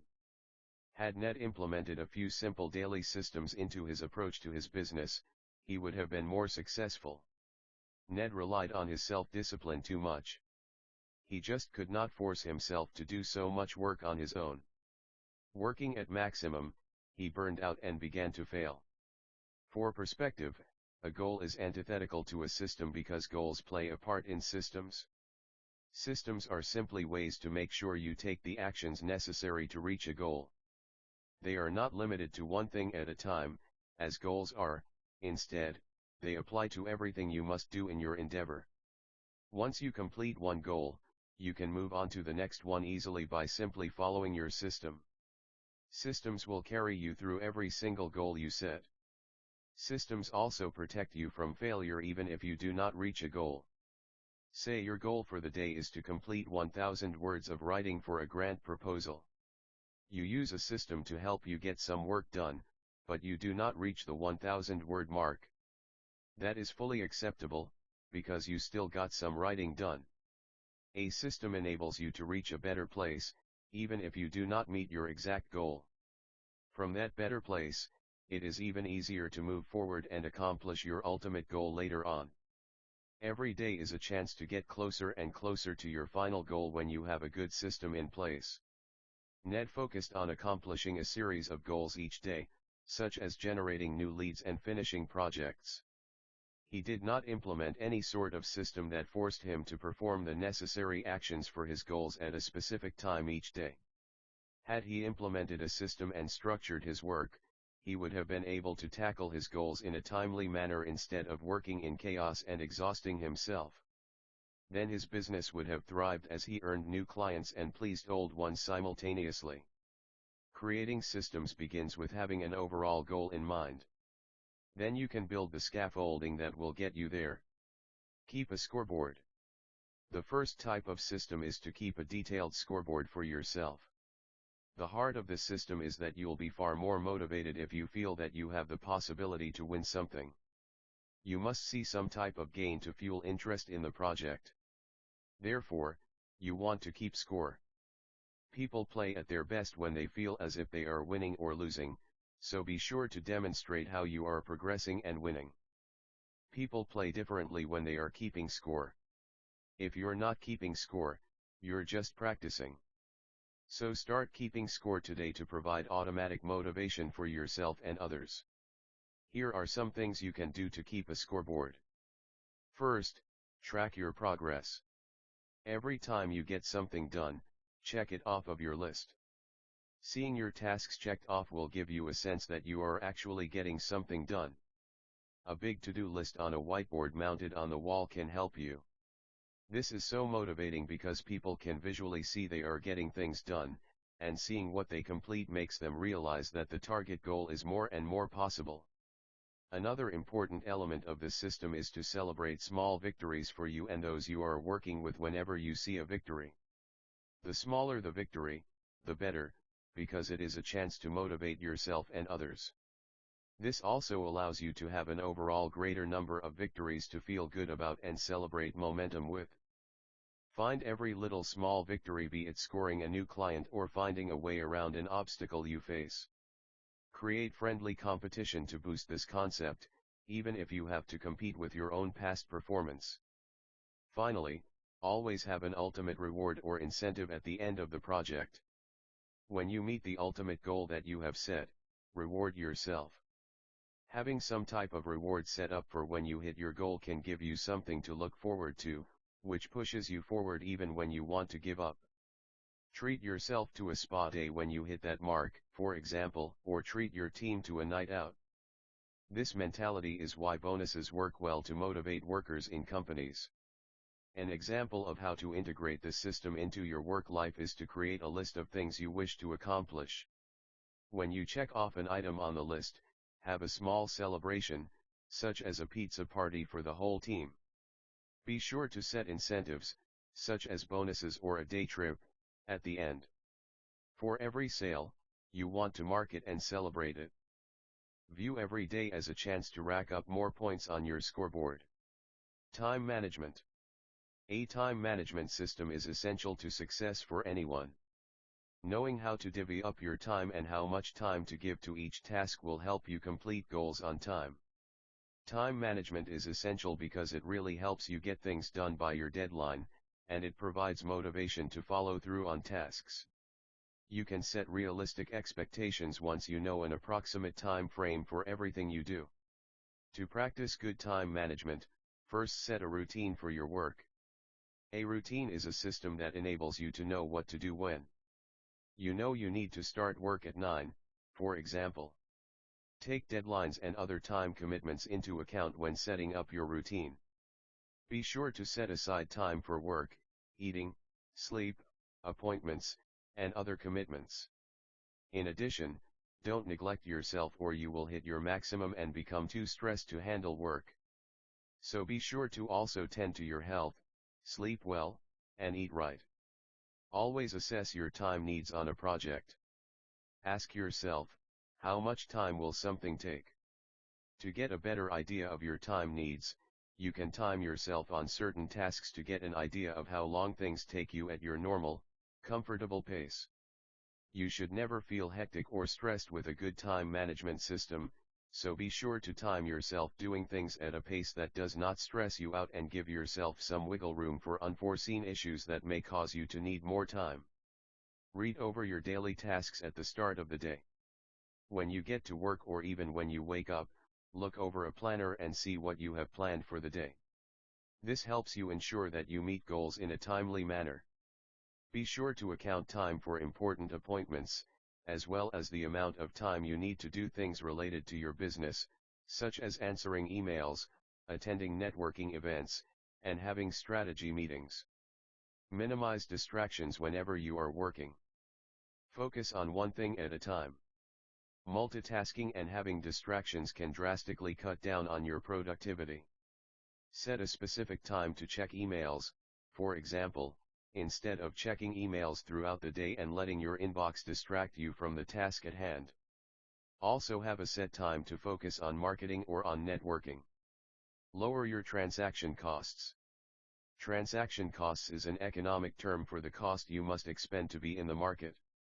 Whenever you do something, you have some sort of cost associated with it.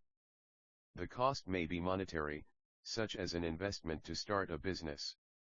Or it may be emotional, such as the apprehension of embarking on a new business opportunity without knowing if you will succeed or fail. Or it could even be physical, demanding your physical prowess and labor. These are simply the costs, or obstacles, you have to overcome to play the game. Build a system around manipulating these costs to your benefit. Cut out the costs that tax you and make the gains you want convenient and easy. Make it harder on yourself to do unproductive things, such as procrastinating, by raising the costs that such habits will create for you. Meanwhile, lower the transaction costs on things you want to do more consistently. You want to encourage good habits, such as systematic work and time management, by making them easier for you so that they cost less. Meanwhile, flip the tables and make bad habits, like being disorganized, having poor time management, and procrastinating, too expensive to entertain. For example, by being more organized, you have less stress and spend less time looking for things you need in the office. So that makes it easier to practice this behavior. Find effortless means to organize your office without spending too much money and without taking too much time. Use a simple color coding system for papers and use boxes laying around a house to create paper bins that you label clearly with a Sharpie. This costs almost nothing, yet it saves you so much hassle as you work. Notice how the behavior of being organized becomes easier with reduced costs and how that good habit makes reaching your goal easier. You just cut down on your costs by reducing the taxation of being disorganized. Plus, you expended almost no money or effort organizing your office. Make undesired behaviors cost too much. Train yourself to view bad behavior as something that is too expensive to engage in. For example, raise the costs of unproductive behavior by forcing yourself to climb 5 flights of stairs to smoke or eat chocolate or browse your phone. Let's look at how to generally manipulate transaction costs. The first part of this is to make good habits cost nothing. The reward must be greater than the cost for a good behavior. This is the only way to motivate yourself to make positive changes. For example, you might make it easier to be organized by spending less money on an organizational system for the office, and you can make it so simple to find things in the office that it reduces stress at work. Make bad habits cost a lot. You won't want to engage in a bad habit if the costs outweigh the profit. A good example is to reduce unproductivity by making time that you spend not working lose you money. Consider how Ned could have reduced his transaction costs. The amount of work he put into his business became too much for him to handle alone and he quickly hit his maximum, where he could not function anymore. By making work easier and being disorganized harder, he could have made his life and work much more efficient. He should have made his bad habits, working 12-hour days, too expensive for him to afford and his good habits, organization, practically effortless. Gather all information first. This system is about gathering everything you require for a project before you even start the project. Find the information that is critical to the project and try to complete your research phase all in one go. This system saves you the time of trying to gather resources while you are immersed in your project. You can focus on the project rather than on gathering resources and information. This removes the hurdles that halt momentum.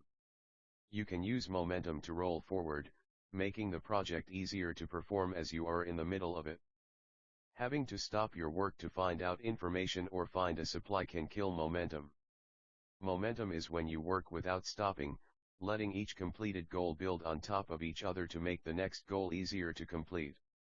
For example, before a big work project, you may need a team of people with certain skills or a single partner.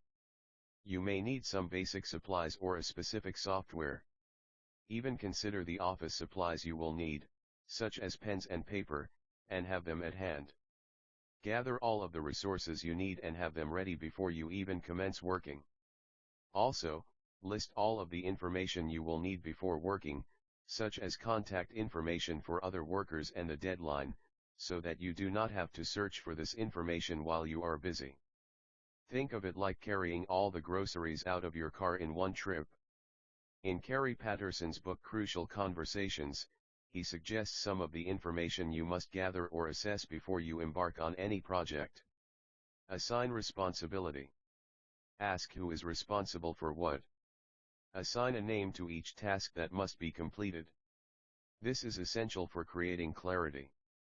You want to have a leader, a person in charge of budgeting, a person in charge of marketing, a person in charge of human resources, and so on. For every aspect of your project, Find someone who can handle it.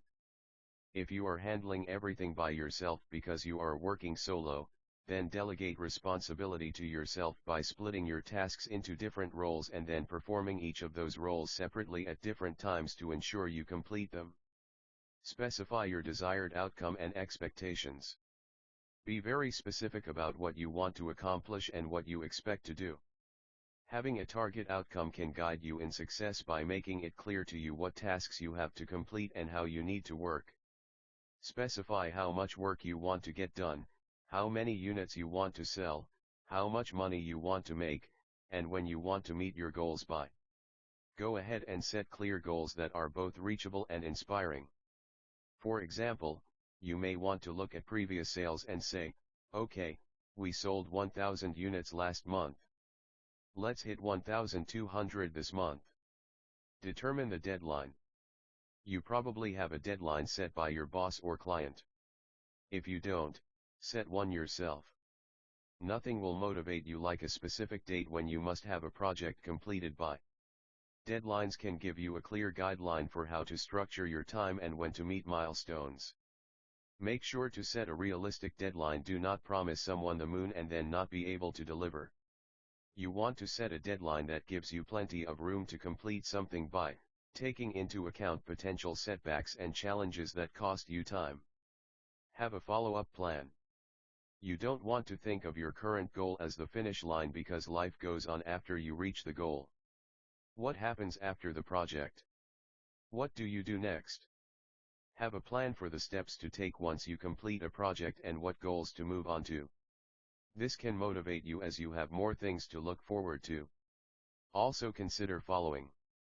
Gather physical resources. You will need different things to get something done: money, people, software, office supplies, materials. Find out what you need and obtain all of it. Identify obstacles. Knowing the obstacles beforehand can help you determine how to mitigate them. People will have a ton of enthusiasm when they brainstorm ideas. They see only sunshine and are eager to press on. When unexpected obstacles arise, however, their enthusiasm runs out and inertia sets in.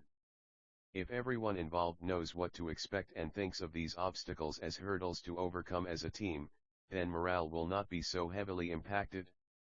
If you see no obstacles in your path, you need to brainstorm more to account for potential pitfalls. Back to our example of poor Ned. Imagine how much easier things would have been for him if he had organized his resources and gathered information first.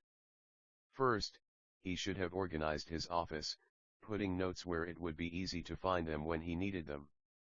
Next, he should have found the software programs that would have let him automate emails, newsletters, quotes, and invoices, which would have lessened the workload he carried by himself. Finally, he should have anticipated the volume of work coming in so that he could have managed his time better and handled his workload more efficiently. He should have set deadlines and made sure to meet them. He could have considered hiring someone else to take on some of his responsibility had he estimated how much work he was going to gain. On top of that, he should have identified challenges and prepared for them, such as having too great of a workload. Then he could have mitigated these challenges with a bit of forethought. Gathering all of these resources beforehand could have saved Ned so much work after he launched his business. Daily systems streamline work and cut down on the amount of willpower you require to plug on in life. They make actions systematic and therefore they encourage progress. You can avoid failure in your life by using systems to implement efficiency and forward progress. Don't be a Ned. Use daily systems to propel yourself into success. Takeaways. Systems are sets of daily behaviors. It doesn't have to be more complex than that. Systems stand in stark contrast to goals because goals are one-off accomplishments, while systems emphasize consistency and long-term success. Keep a scoreboard for everything large and trivial. This keeps you motivated and striving toward growth and progress. Manage your time better by understanding how long things will take in reality and accounting for your own quirks and inefficiencies. Lower your transaction costs by making undesirable behaviors inconvenient and unwieldy while making desirable behaviors convenient and easy. Gather all of the information and materials you need all at once and before you get started. This allows you to work interruption-free and gather momentum. Summary Guide. Before getting to the overall book summary, I would be highly, greatly, amazingly grateful and appreciative if you felt like taking just 30 seconds and leaving me a review on Amazon. Reviews are incredibly important to an author's livelihood, and they are shockingly hard to come by. Strange, right? Anyway, the more reviews my books get, the more I am actually able to continue my first love of writing. If you felt any way about this book, please leave me a review and let me know that I'm on the right track. Click here to review. Chapter 1. Stop thinking, just execute. The art of following through is something that allows you to create the life that you actually want instead of settling for the life you currently have. It can be said to be composed of 4 parts: focus, self-discipline, action, and persistence, all equally important. However, it's not just as easy as knowing you have to do it and thus doing it. There are powerful reasons we don't finish what we start and follow through very often. These reasons can generally be split into 2 camps: inhibiting tactics and psychological roadblocks. Inhibiting tactics are the ways we plan against ourselves without even realizing it. They include: 1. Setting bad goals, 2. Procrastination, 3. Indulging in temptations and distractions, and 4. Poor time management. Psychological roadblocks are the ways we don't follow through because we are unconsciously protecting ourselves. These include: 1. Laziness and lack of discipline, 2. Fear of judgment, rejection, and failure, 3. Perfectionism out of insecurity, and 4. Lack of self-awareness. Chapter 2. Staying hungry. How do we stay hungry and motivated? By delving deep and really asking what internal and external motivators you have at your disposal, a task that is rarely performed. External motivators are when we leverage other people, places, and things to push us into action. For the most part, these are when we want to avoid negative consequences involving other people, places, and things. These methods include accountability partners and groups, putting money down upfront, and self-bribery. Internal motivators are when we look at how we stand to benefit and improve our lives. These are universal needs, drives, and desires that are easy to lose track of. The easy way to find these is to answer a set of questions that directly asks things such as: how am I going to benefit from this, and how does my life stand to improve from this? It's only through answering these questions that you realize what you are neglecting. Anything we want to accomplish has an associated opportunity cost. We must sacrifice, even if we are sacrificing our ability to lie on the couch and watch television. We can deal with this mental obstacle by playing with the cost-benefit ratio so the cost is minimized or the benefit is maximized. Motivation has been shown to work best when we are reminded of it, otherwise, out of sight, out of mind.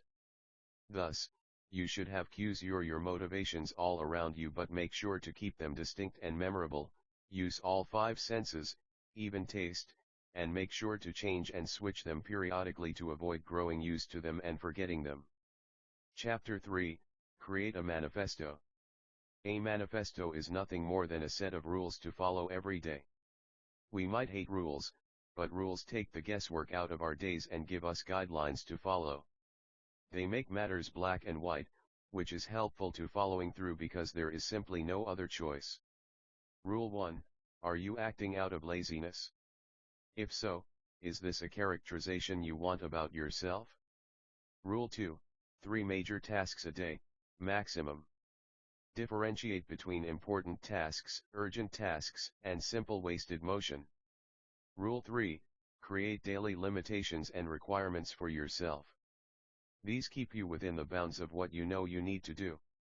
These are also the building blocks of good habits. Rule 4. Sometimes we lose sight of what we want to accomplish. Thus, reaffirm your intentions by stating "I want," "I will," and "I won't" statements. Rule 5, try to look into the future, 10 minutes, hours, and days at a time. Do you like what you see when you consider not following through? Is it worth the benefit to the current self at the expense of the future self? Probably not. Rule 6, it's just 10 minutes, right? So if you want to quit, it's just 10 minutes. And if you need to wait, it's just 10 minutes. Chapter 4, Follow Through Mindsets. Following through is 100% mental, which means it's probably a good idea to talk about the mindsets you attempt to embody. Mindset 1, it's all worthwhile. If you feel that your hard work will get you somewhere, you belong and are as good as anyone else, and you feel impact toward your overall goals, execution is easier to stick with. Mindset 2, become comfortable with discomfort. Everything you want to do will have elements of discomfort, unless you just want to watch television all day by yourself. Thus, becoming used to this feeling allows you to tackle what you want without fear. Mindset 3, without following through, there is no learning. Only when you finish something can you evaluate yourself and correct your errors. Embody an information gathering mindset. Mindset 4, the detrimental power of stress and anxiety can't be overstated.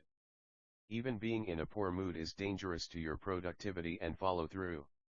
Be aware and take proactive measures to modulate your stress levels. Chapter 5, The Science of Smashing Procrastination. Tackling procrastination is similar to pushing Sisyphus' stone. You can beat it back for a bit, but it's so natural that you will never be fully rid of it. The problem is typified by time inconsistency, where we comprise two selves that don't have overlapping desires. One wants gratification in the future and the other wants it right now. Temptation bundling is an effective method to battle procrastination. It consists of combining your unpleasurable tasks with something pleasurable. This mainly works because you are battling time inconsistency and giving both selves what they want simultaneously. Start easy and small. Procrastination thrives off inertia. Therefore, you need to make the path to motion and action as easy as possible. Then eventually you can gain momentum, the opposite of inertia. Sometimes beating procrastination just requires a kick in the pants. Fear and productive paranoia can do that to you. If you are so fearful of the negative repercussions you will face, then you will certainly be spurred into action. But this is not a method to use very frequently. Chapter 6. No distraction zone. Minimize your distractions in your environment. It turns out that out of sight is out of mind with distractions, so don't keep anything stimulating near your workstation, otherwise your willpower will slowly deplete itself. Create default actions wherever possible. This is where the easiest and lowest resistance path for you is the path you want the most. This is also done through curating and designing your environment for productivity. Single tasking is an important concept because it definitively proves the flaws of multitasking. When you switch from task to task, you create attention residue. This means it takes a while for you to adjust to each new task, even if you were already familiar with it. You can eliminate this by single tasking, and also by batching, which is when you do all similar types of tasks together to capitalize on your mental efficiency. A done to-do list can be just as powerful as a to-do list because we are rarely told what to ignore. As a result, these distractions, or sneaky time suckers, can invade our space without us even knowing we are being duped. Include tasks you can't move forward on, make progress on, or help. The 40-70 rule is when you beat inaction through the amount of information you seek. If you have less than 40%, don't act. But if you have 70%, you must act. You'll never have 100%, and chances are, 70% is more than sufficient. The rest you learn along the way, anyway.